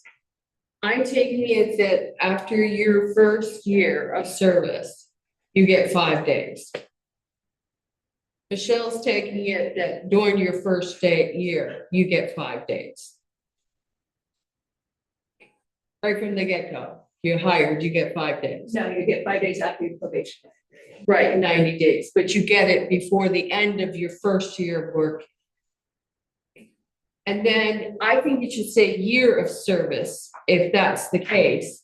So that would mean your first year, you get it, not at years of service. Years of service makes it sound like you've finished your first year and then you get your 5 days. That's how I've been reading it.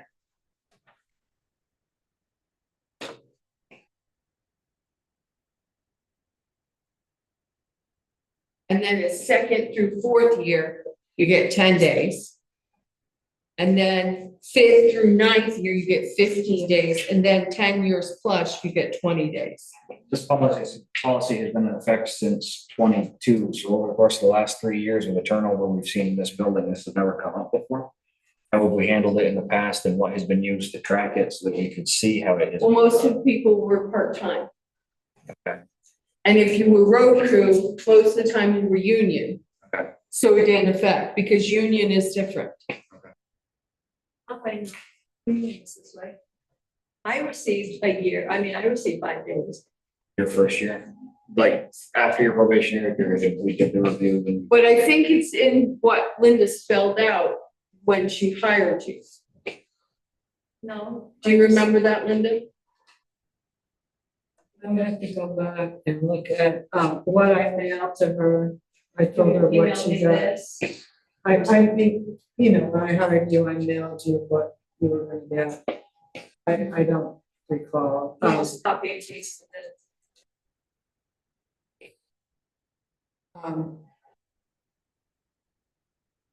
I was trying to read, the only thing I remember was, for years, everybody had a different anniversary date. And, it was very confusing. So, when Kurt and, what's his name? Randall worked on this, they set the annual date of July 1st, didn't they? They did. That is what I remember. But we just then would need to talk about employees hired mid-year. So in the notes here, so I have the like Google Notes and comments from when I wrote it. Vacation leave accrual begins, and then it says insert applicable time such as on the date of hire, or on the first of the month following date of hire, on a can serve as a weekly, bi-weekly, or monthly basis. However, an employee have a choice, he may or may not take vacation during the employee's probationary period. That implies they receive the first year.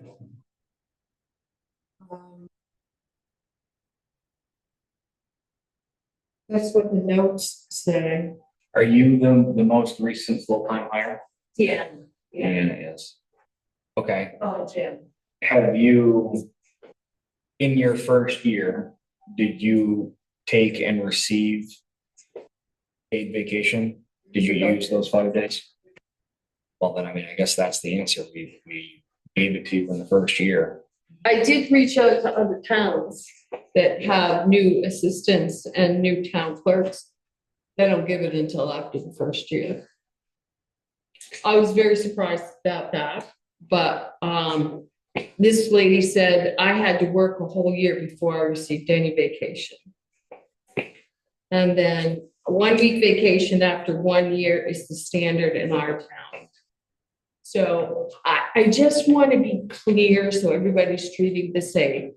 But the problem is your anniversary. Say you don't start until August. Should it still be July? It should be accrued. What do you mean by accrued?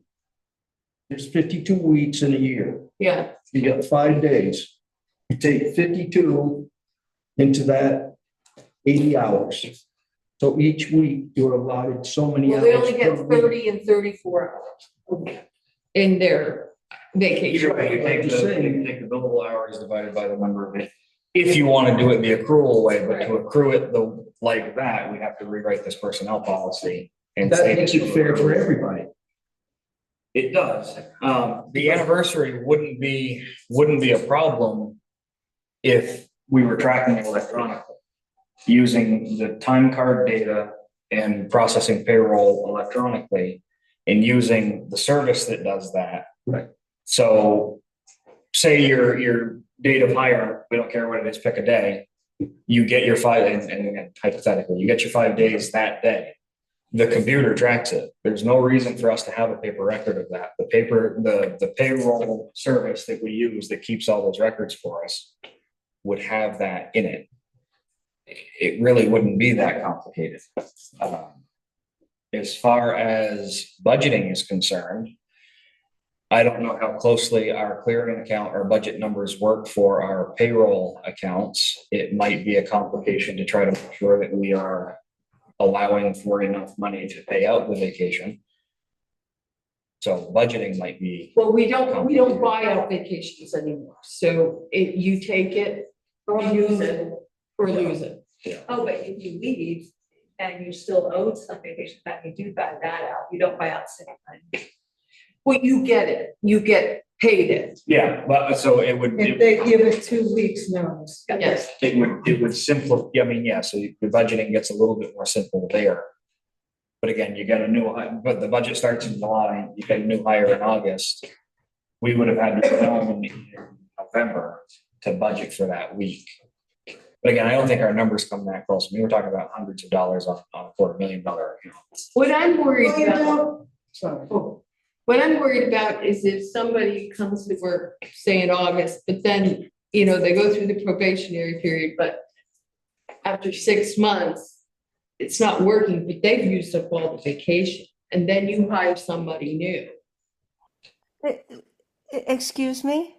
So I'm here and I'm like Googling, and I just discovered this thing called Vermont Earned Sick Time Law. Yeah, we have that. Yeah, 1 hour for every 52 hours. That's different.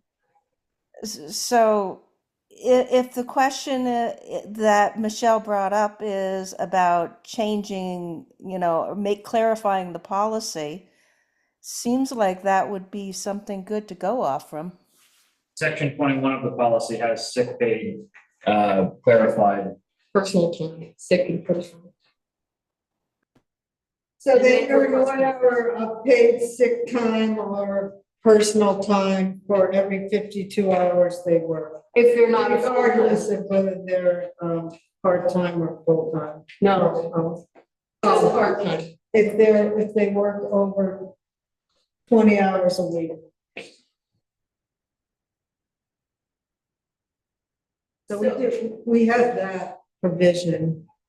I think Monica and Kurt are saying this should be accrued as sick time is accrued. I think if we did that, it would alleviate the problem that Belinda is seeing, Right. where someone comes and leaves and comes and But we leaves. can't do that. Right, I understand union can't be run that way. No, but it could be a negotiation thing when their contract comes up. 3 years. Yeah. It seems inequitable to other employees then. Huh? It seems very inequitable to me to other employees if you treat some employees this way and other employees with a different policy. Well, so we are gonna have to always abide by whatever the union tells us to do. Why don't you all join a union?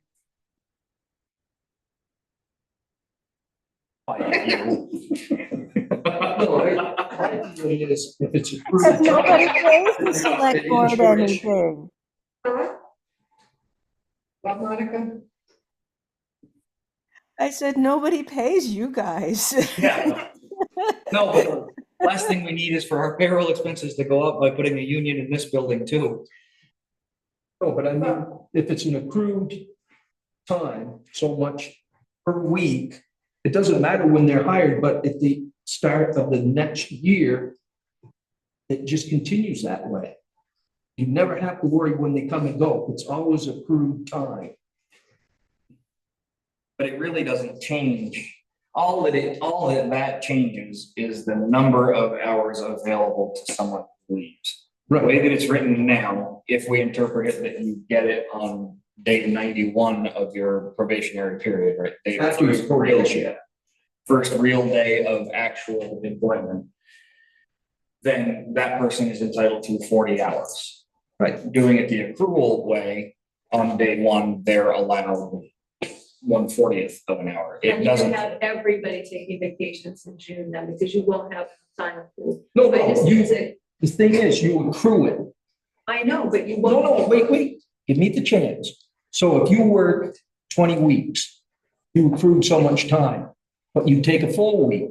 When you leave, then that money's taken out of your last check for what you didn't make up for the 40 hours being accrued. I guess I don't understand that. Well, I understand that, that's a little fun, but everyone's not hired at the same time, so everyone is taking it at the same time. Oh, yeah, they are, because if you're hired, even if, but if it's on a regular accrual basis, which is what I'm hearing, then you're gonna have the road crew not having enough time to take vacation until June, and that's when we need them here, so I But just they're don't different. think it's. They're They never do gonna that do that. anyway. Unless they go hunting. Okay. It seems like that's what they do. Yeah, makes sense. Alternate who goes hunting what week. Right. That's what they've been doing. But to me, that makes it fair for everybody. to me, it's the same level of fairness. If you just if your anniversary date is the first day after your probationary period and you are awarded 40 hours. It doesn't accrue, it doesn't add up, it doesn't matter, just you get 40 hours, that's what you get for the year. That's how I interpret section 20 here. Right. So then if you were And- hired on August 1st, then you have to wait for 90 days before you get your You were correct. vacation. Correct. So we shouldn't have given out any vacation until after those 90 days. That would Okay, be, I just want to make sure. that would be my interpretation. It says you can give it, but nobody can use any benefits except for sick time. And you can't even use sick time, but you can start accruing it until the 90 days. Right. If you- So I suppose on your date of employment, you could be awarded the 40 hours, You just can't use it. but you can't use it until day 91. Because that is actually your first beginning of your first year of service. Right, so if that's the way that we want to do things, I mean, yes, everybody gets treated the same. It sounds like that's how things have been working here since this policy was But no, we enacted. gave it to them in August, so now it would go, not, it wouldn't be August, it's September, October, it would be November. But according to what Michelle just pointed out, in the probationary period, you can't use any of the benefits. So you can start accruing them, but you can't use them. The first day So- of hire, it's the first day of hire. So Right. fine, let that be the date that you get your So 40 are we hours. gonna go from July first then? Even though they haven't reached their first year totally? Or are we gonna go from the date the probation period ended? In my opinion, it should be, let me correct what I said before. It should be from the date of hire. But as according to the probationary period, you can't use it within the first 90 days, but you start your accrual. So day So one, it'd still be August first. it would still be whatever the date of hire was. And when we start tracking it electronically, We used to track it that way and then Randall and them changed it. and I don't understand the decision to do that. It's all done But automatically. then it doesn't say it in there though, that it's July first. I've looked through the whole thing. It doesn't. Because if Yeah. what you're saying is if someone was hired for their 90 days in November, then February is the first actual full day, they should get 5 days. Yes, but he's saying you start from the day you actually hire, because if you make it through. Right, that's what I'm 90 days saying. The probation- actual day would be February. That's when you get your 5 days. No, your actual day is the first day you start. You just can't access that benefit in the first 90. Well, their probation, why would you give someone probation 40 hours? I think it needs to be rewritten because why would you give someone this probation 90 days? Why would you give them 40 hours of pay? Because they can't use it within the 90 days. Yeah, but it's, So what difference does it but make? if they work, listen to what I'm saying. If they work the 90 days, then work 1 day, they could quit and you're gonna pay them that 40 hours of vacation. Only if they give you 2 weeks notice. And again, we're talking about a total of $800. If $800 bankrupts this town, then we have bigger budget issues. Yeah, but I'm just saying, you can keep doing that. Five or 6 people a year, and that's, Right. If we have because- 6 people a year in turnover, we need to discuss what's going on in this building. And also. I don't think it's in this building. It may Well, they're be- protected by something completely different anyway, and there's no one else other than this building and that. You have to understand too, we don't pay great, so benefits are really what you have. And if you're gonna now, I mean, this is a standard personnel policy and it matches the one they left at Circus Circus. And it's just interpreted very differently. If we change it, it would have been interpreted differently, written the same way than other places that I've worked.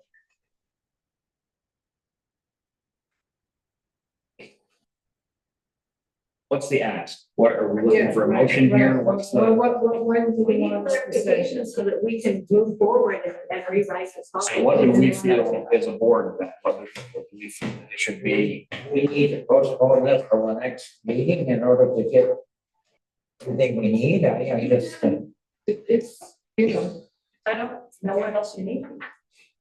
no, I just don't. Well, But their question is, do you start, give them the 40 hours the first day they even start probation, or do you give them the 40 hours on their 91st day? But then what happens the next year, Then it would have to be then it happens in July 1st. So everything's fallen in place. Well, there are three questions here then. Is it automatically reset after you've been here 9 months? Is it automatically reset on July 1st? Or is it anniversary date? And then finally, how do we interpret year of service or years of service? That's why I like the accrued. You accrue so much per week. Yeah, but When it it comes- doesn't address year of service. I also don't see a cap here. there is after 10 years, you only get a certain amount. Yeah. Yes, but it's annual accrual rate. So your second through fourth year, you get 10 days every year, second through fourth, or Yeah. use it or lose it. So Okay, you only have 10 days through those years. So if a person never took a vacation, and we interpret the way that I am seeing it now, year one, you get 5. Okay, year 2, you get 10, that brings you to 15, year 3. Absolutely not. Okay. A vacation is meant to take. Okay, I didn't see that written here, if it's Yeah, written somewhere right here. else. It is written. You can't accumulate. In a year, yeah. Forfeited at the end of calendar year. Okay, never mind, so end of calendar. Because what was happening was the road crew wasn't taking vacation. They wanted to be, they buy it out. And vacation means vacation, rest. Come back feeling better. And Yeah, it's not 3 it's not about money. I don't know, it's, you're gonna have to decide either it's day 1 at their probation or 91 is when they get the 5 Either days. way, they can't touch the money until they. Vacation. Right? It's written in there that, yeah, they don't get any benefit until they're through the 3. But do we give it also the first year? From day 1, or That's do the we way I wait read a it. year? That's the way I read it, is day 1 of hire, you get. Again, 1/5, but that's the way that I read that, is that day 1, you get, as a part of your employment, 5 days of vacation. Have we had any conflicts over the years with this policy? It just started like a little while ago, 3 years ago. Well, we didn't hire a lot of people that got vacation because we were more part-time. And I have an assistant now who uses the personnel policy. When I had Edie, she didn't use the personnel policy because she didn't work enough hours.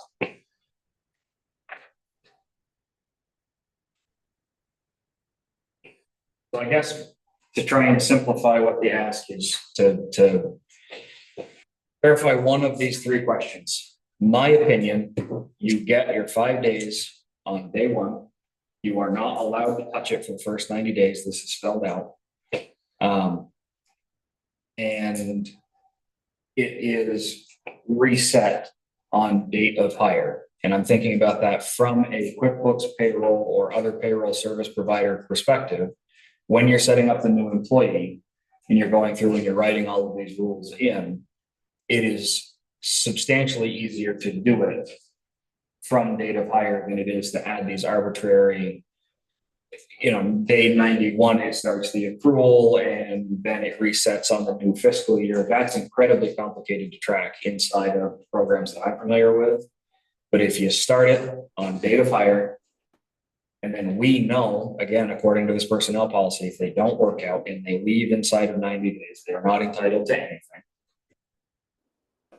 Could I give a scenario that might also help give a different perspective or improve the perspective on this?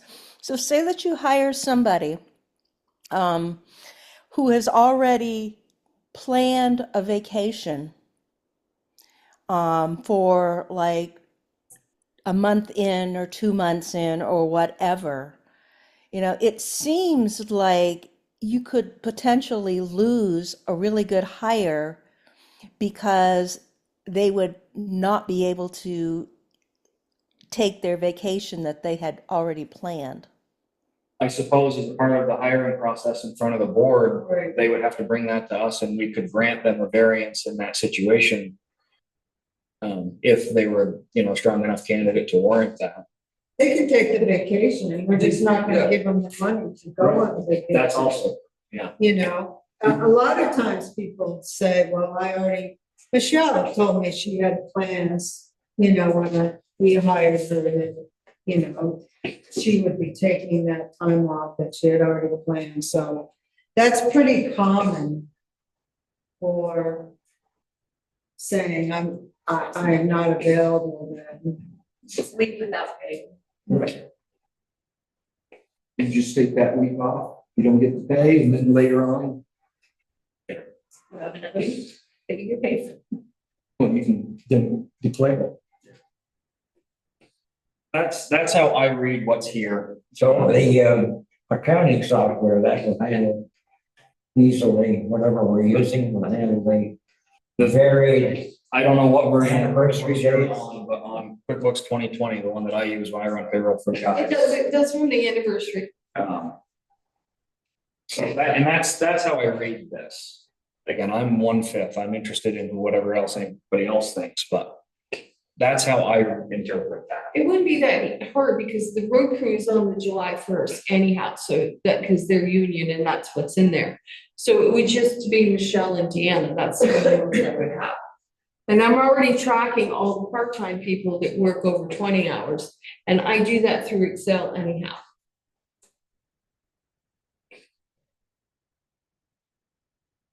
So now section 20 just needs to clarify that employees will accrue vacation at the following annual consecutive year rates on their anniversary date. Yes. Is that what you want? Starting on that anniversary date. And then we have to clarify that what the first year means. And that, as Michael said, your interpretation is first year begins day one. Right. Right. To me, that is something that would be a part of the compensation package that is presented to a potential employee. Here's your pay rate, here's our health insurance, here's your vacation. You're going to accrue sick time at the state minimum level. Or state required level, not state minimum, but state mandated level. This is what we present to you as a job offer. That's how that reads to me.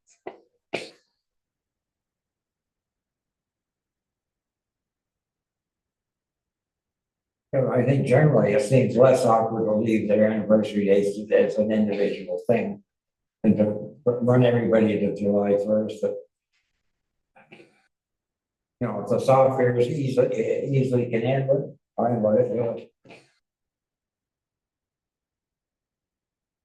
That's point one. Point two, and I am not an authority on this, but I do remember when I took my payroll training, that information was legally, I was told, that information was legally required to be on the pay stub so that the employees had.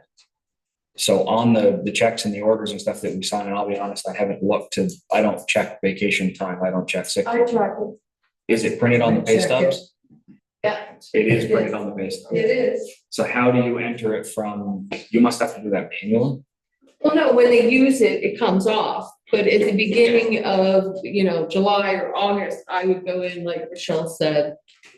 She told me in July to put another vacation, another certain number of hours, 30 hours in for her. And this is one of the reasons it came up, because I was like, I thought it was, after 1 year of service, you get 1 week. So, that's why we started talking about it. I hate myself for even bringing this up, but how do we handle, is it written in this policy, how we handle comp time? Oh, don't even get me started Oh, on that. the guys have that, but I don't think you allow it's not really. Comp time is not really in our personnel policy, it's in the union. Should we? Michelle banks I hours. bank hours which don't come with me, so I made it very clear when I started banking hours, they don't come with me. If I leave tomorrow, they're white. Yeah. But comp time does follow the guys. While we're talking about opening this policy up and having another revision, is it the board's interest to add that in there? I mean, you just described what you were doing, working out more hours than you're contracted and banking them towards, I'm assuming vacation or personal time. It doesn't matter to me how you use it. I But was gonna say all of my personal time and vacation time. And you're fortunate and I thankful was for that, but- Because I'm salaried and I'm assuming I'm working 40 to 42 hours a week. But again, I mean, these policies hopefully are strong enough where they outlast any of us in this room. I know. But I think for clarity is the best thing. I mean, Yeah. it wouldn't be in this mess because it's not clear. Right. So I think adding something about comp time in here should be added, seeing as we're It's only a policy, Right. just have to, have it on the agenda that we're revising the personnel policy at a board meeting and then adopt it with the revisions. So it's not a big process to go through. I think it should, anything that is not clear in here, I think we should And jury, verify it. jury duty is a little different than the union. In here, it says, we don't have to pay them. In the union, it says, we will pay them. So that's another thing I saw today. And we are the union. I know. No, I'm not saying we are, but I'm just saying that if it comes up in the future, you should just know that there is that difference. But it's spelled out here. It's clear. It's clear. I'll let there be a difference then. Yeah. And if we're called into work, we don't get paid for 4 hours, Yeah. We just come. Yeah. So it sounds like we're gonna table part of this for now, but are we clear about, are we just gonna wait? I mean, it does, some employees are waiting on seeing if they get 5 or 10 days. I think we cleared that up. Yeah, but has that been decided? I don't believe that we have made a motion to amend this policy for that clarity. That is how I interpret it as it is written, but again, I'm 1/5.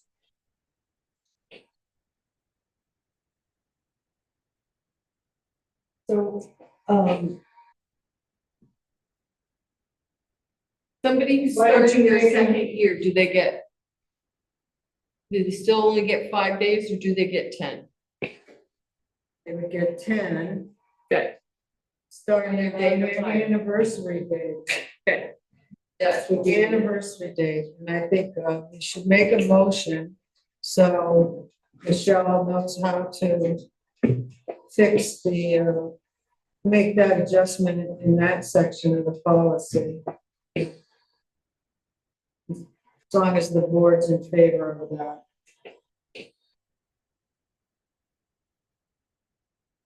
I guess that would be the question. What is their anniversary date? Their full date of hire or their probation start of hire? My opinion is date of hire. Is that full or probationary? That would be full. The probationary period has its own thing, and I'm trying to scroll up and find It's this. right in section 4, about probationary, right on the first page. All employees are required to complete 3-month probationary, purpose of probationary, blah, blah, blah. So if they're terminated, they have no rights to appeal. During probationary period, the new employee will not have any benefits beyond that mandated by state law.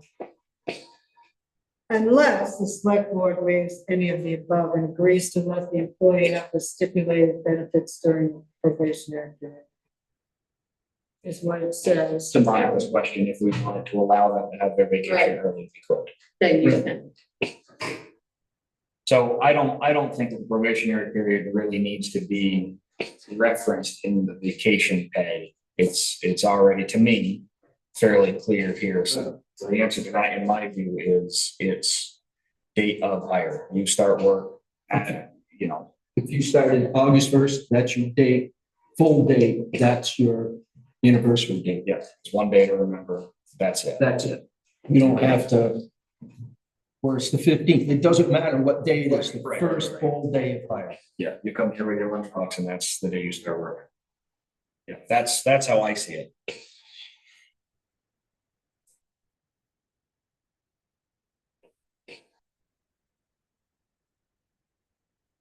You want to make a motion on that? We can. I would make a motion. I will make a motion that we amend the vacation leave to clarify that your years of service start on the first day of your employment. and your years of service accrue on your anniversary date.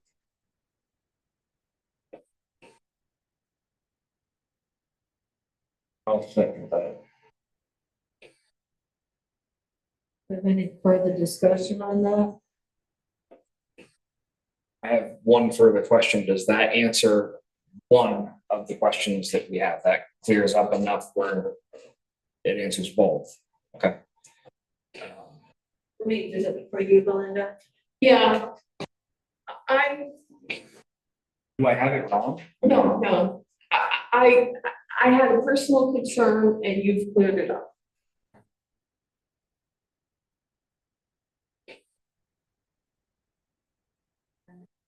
Did Richard, you seconded? Yeah. All those in favor? Aye. Opposed? Okay. Okay, and then it comes to sick time.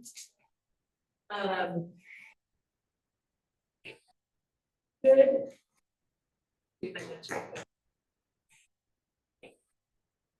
Okay, so the personnel policy states that sick time should be carried over from year to year. If an employee does not use all of the sick time in 1 year, then they carry over a maximum of 5 sick days forward to the next year. And then they may also accrue up to 120 hours. I don't know if this, Belinda, has actually been happening, like the carryover. I think it's been wiped out sometimes. Nobody's carried it over. Well, it should automatically be carried over. Like I asked you to go in and fix mine was zeroed out, so I said I had 23 sick hours. Right, yeah, and I fixed it. in. Yeah, So you're the only one that was affected. because everyone collects sick time. So I don't know if everyone was zeroed out. You're the only full-time that gets that. Everyone gets sick time. Over 20 hours. Right, but the road crew automatically does, Carries over. carries over. Yours wasn't set up to carry Oh, over. okay, great. Yeah. Right. And Deanna used all hers, so she didn't have any going forward. Now, I can't track the part-time people, so that's why I do it in Excel. And then, But it should still be on there. It is now, And saying, and why? because they earn it every 52 hours. Yeah, that can be set up and set. You use QuickBooks for payroll? Yeah, you can set that up to earn. I tried, it kept going to nominal, like, minutes. Yeah, well, I mean, it does.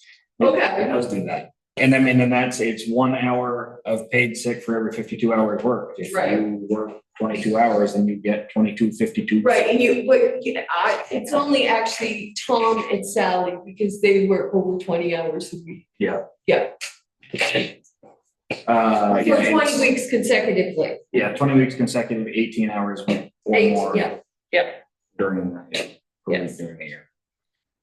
Okay, I'll go back to it in a minute thing. I just thought they might find that a little strange where they got like 18 minutes. I mean, it is strange. And again, the way that I handle it in mine is I give them 1 hour for every week. Oh, okay. Because it's over and above the statement. That's not what this policy states. Right.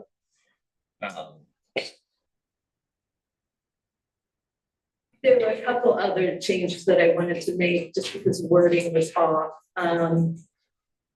But we can go, I don't know if we're gonna do that today, or maybe we could do that. I think that, I mean, Linda just left. I think that we should probably table it to the next one. And let's have a longer discussion about Right, I agree. some of this. Yeah, no, the main thing has been cleared up, so that's good. And I'm tired. And then I can go through and note my comments, and you can send out my comments. Yeah, and I'll be honest, I haven't read through this whole thing. I won't. I think we all should read this Eat the bear. Yes. ad nauseam. We can't shoot the bear. Belinda, Bullets. Belinda, Yeah. can you get training wheels for those electric bikes? Ah, Yes, you can. You can indeed. do you think Michael needs some? There are some nights I might. Yeah, I did say.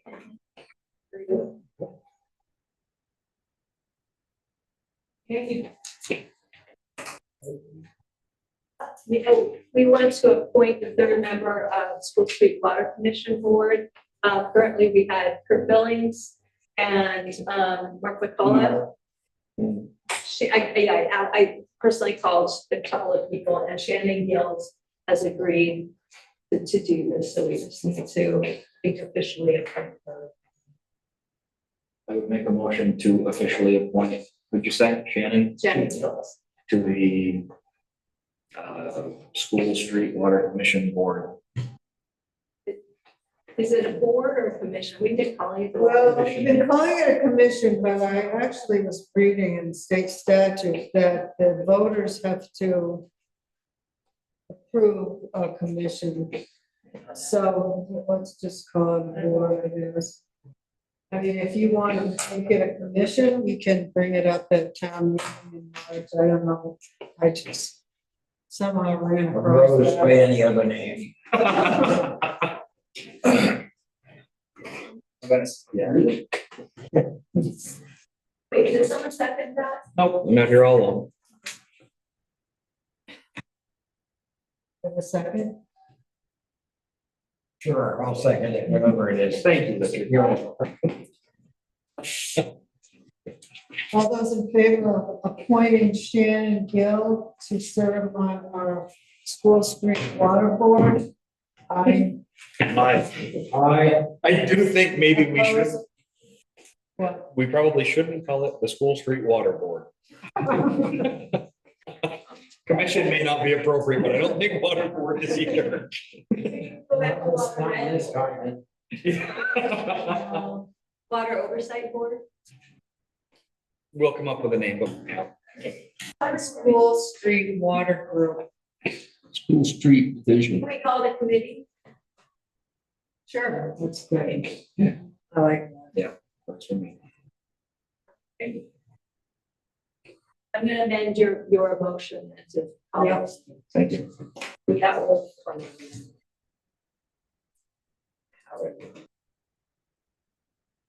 Do we, Linda, you wanted to appoint a There's representative? a Maxfield English appointment to the Royal County Planning Commission Board of Directors is up, July 10th it was. So if we could reappoint him, he faithfully goes to the meetings, I know. And he is chair of one subcommittee and vice chair of another. I would definitely reappoint him. And we get to pick the term of years, 1 through 3. In the past, we've always done 3. Would that be acceptable? Whatever. It would be encouraged. All right. So Richard's made a motion to reappoint Maxfield English to the Royal County Planning Commission Board of Directors for a term of 3 years. Do I have a second? I'll second.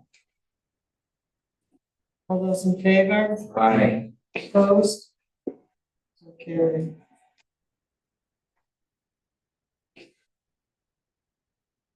We're all set on the roof? Mhm. Barbecue? Because of the barbecue, we received.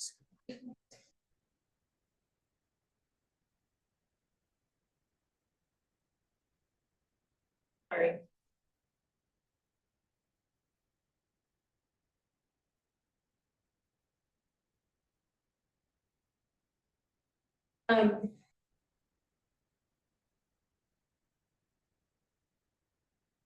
Oh, we received another donation from United Bank, so we received $250 from MCI and $100 from United Bank for the barbecue. You need the. This is. Sorry, United. It's getting late. It's been a long Yeah, it is getting late. It was a 7. Come on, guys, get up at 4, come on. I do need volunteers from the select board if possible to help put up the tents. Because Bradley will be in town. I'm hoping to get Matthew Cook, who's the army guy, but I don't have it, and Stuart will not be in town, so I need a couple of people to help put up the cannabis and tent. Installing them on Friday. I'll be there.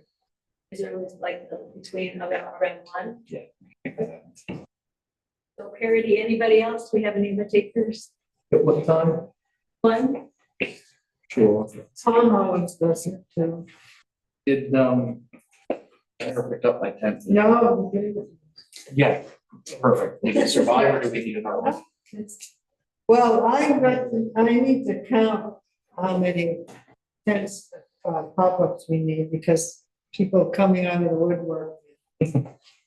Information to share, so I'm hoping people come so they can partake of it. A lot of people are on vacation, Right. but I will be in touch, and I'll add them up. I'll send out reminders. You know, For the tent setup, because I'm gonna put it in my calendar, but I often ignore that, so please stay on me. skilled at pounding. That's all I have.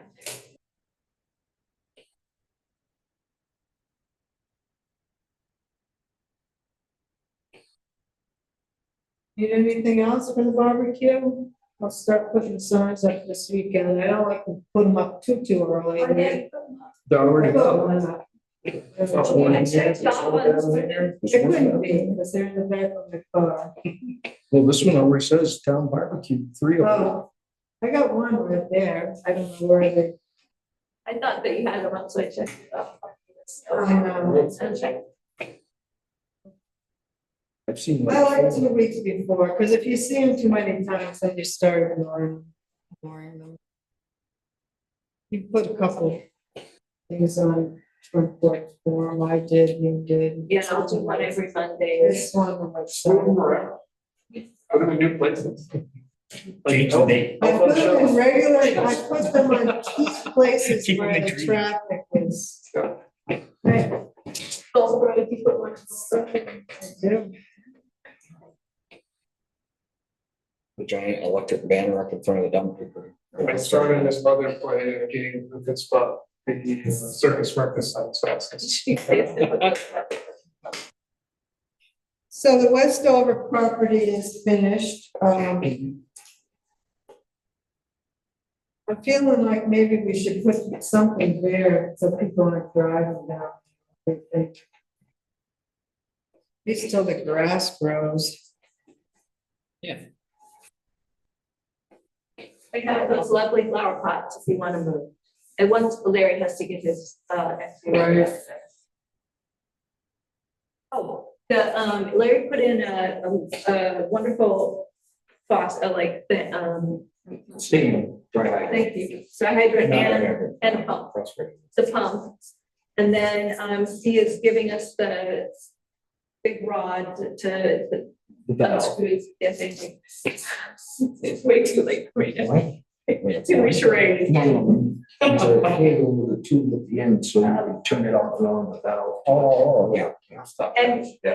And he also installed a nice stone, he took the stone from the front porch, pardon? And Yeah, put it underneath the pump so that it won't become a lead hole. Then he left the concrete, but he brought in a couple of dirt, like 4, just to fill in around it so it wouldn't freeze and heat. And he left the dry hydrant cap, he did not seal it, he debated like hours, I think endless hours of whether to seal it or not. And he felt like if someone wanted it, they could break it, and then you'd really be in the, and then have to dig down and cut it off. So he left the cap unsealed. And he's tested it a couple times, it works like a charm, so it's nice water. so I've written to state and theme about this container. But like I told Michelle, it doesn't sound like he's gonna move it. We need to move it off there. It'll take a while. I will be writing to the state to ask permission for the pad and the water thing, just to be safe. Tori said that you were asking her to reach out to them too, or you have a plan yet, or? For Westover? Yeah, No, we don't have, okay, I think we're planning a bunch of outreach at the barbecue. yeah, So I as think far they're as, gonna team tag with trust, desire. All right, I'll just do those two for now, to make sure we can keep it there. the container, The container there, with the slab there and the water. if it needs to be moved more quickly, I know a few names of some people that might be willing to come relocate it, obviously at our expense, I'm assuming, but. Larry did tell me how quickly, how easy, he also left parts of the foundation in case we want to extend that slab that you can connect to. So they're just slightly below the surface and they're still vertical, so that we can set another slab on top if we wanted to expand it, if we could. Yeah. So, he was very thoughtful, I think, about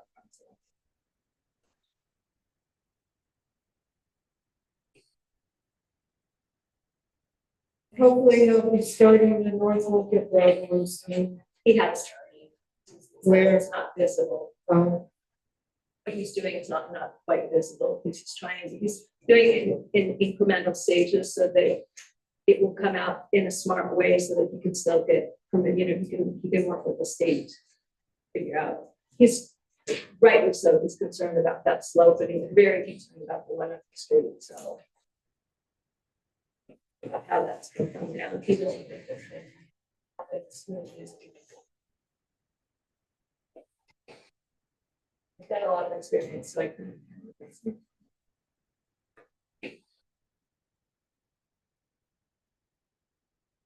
What is the DRB meetings? Estimated, they're not regular. Generally last Wednesdays. Yeah, If it's needed, but it doesn't mean you need. I do know we have one planned the 27th. Yeah. Anytime? Six. I've had a lot of people within the town say they would like to have plots for vegetable gardens, because they can't in town. Well, that has nothing to do with the DRB. And DRB's not really a forum for that. And that would be, Anything in there? that would be They're part either in of, the floodplain or they don't have the land. that would be, the planning commission. Or your group that you're working on what to do over there. Yeah. But it would not be the DRB. They only hear applications that don't meet the general permitting of towns like subdivisions. Yeah, and the planning, I think, is the first Monday. That's true. Yes, So it's, the next one would be 9/1. Except that that's Labor Day. Yeah, and I think I caught Tori asking Jim about that at the tail end of this last one. And I believe he said that we all planned on keeping the date. It's a school day.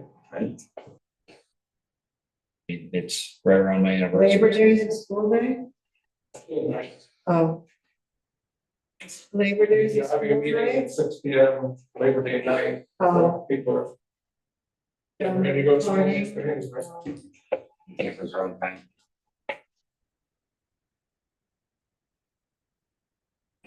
All right, I'd like to make a motion to go into executive session for personnel matter. You want me to leave or do you want me to? I thought you were looking it up. Well, you had said put it on the agenda. Yeah. So I think you have to include it in your. Yeah, I'd like to include Michelle. I'll second. Sorry, Dolan. Right, we get a vote. All those in favor? Aye. Aye. Opposed?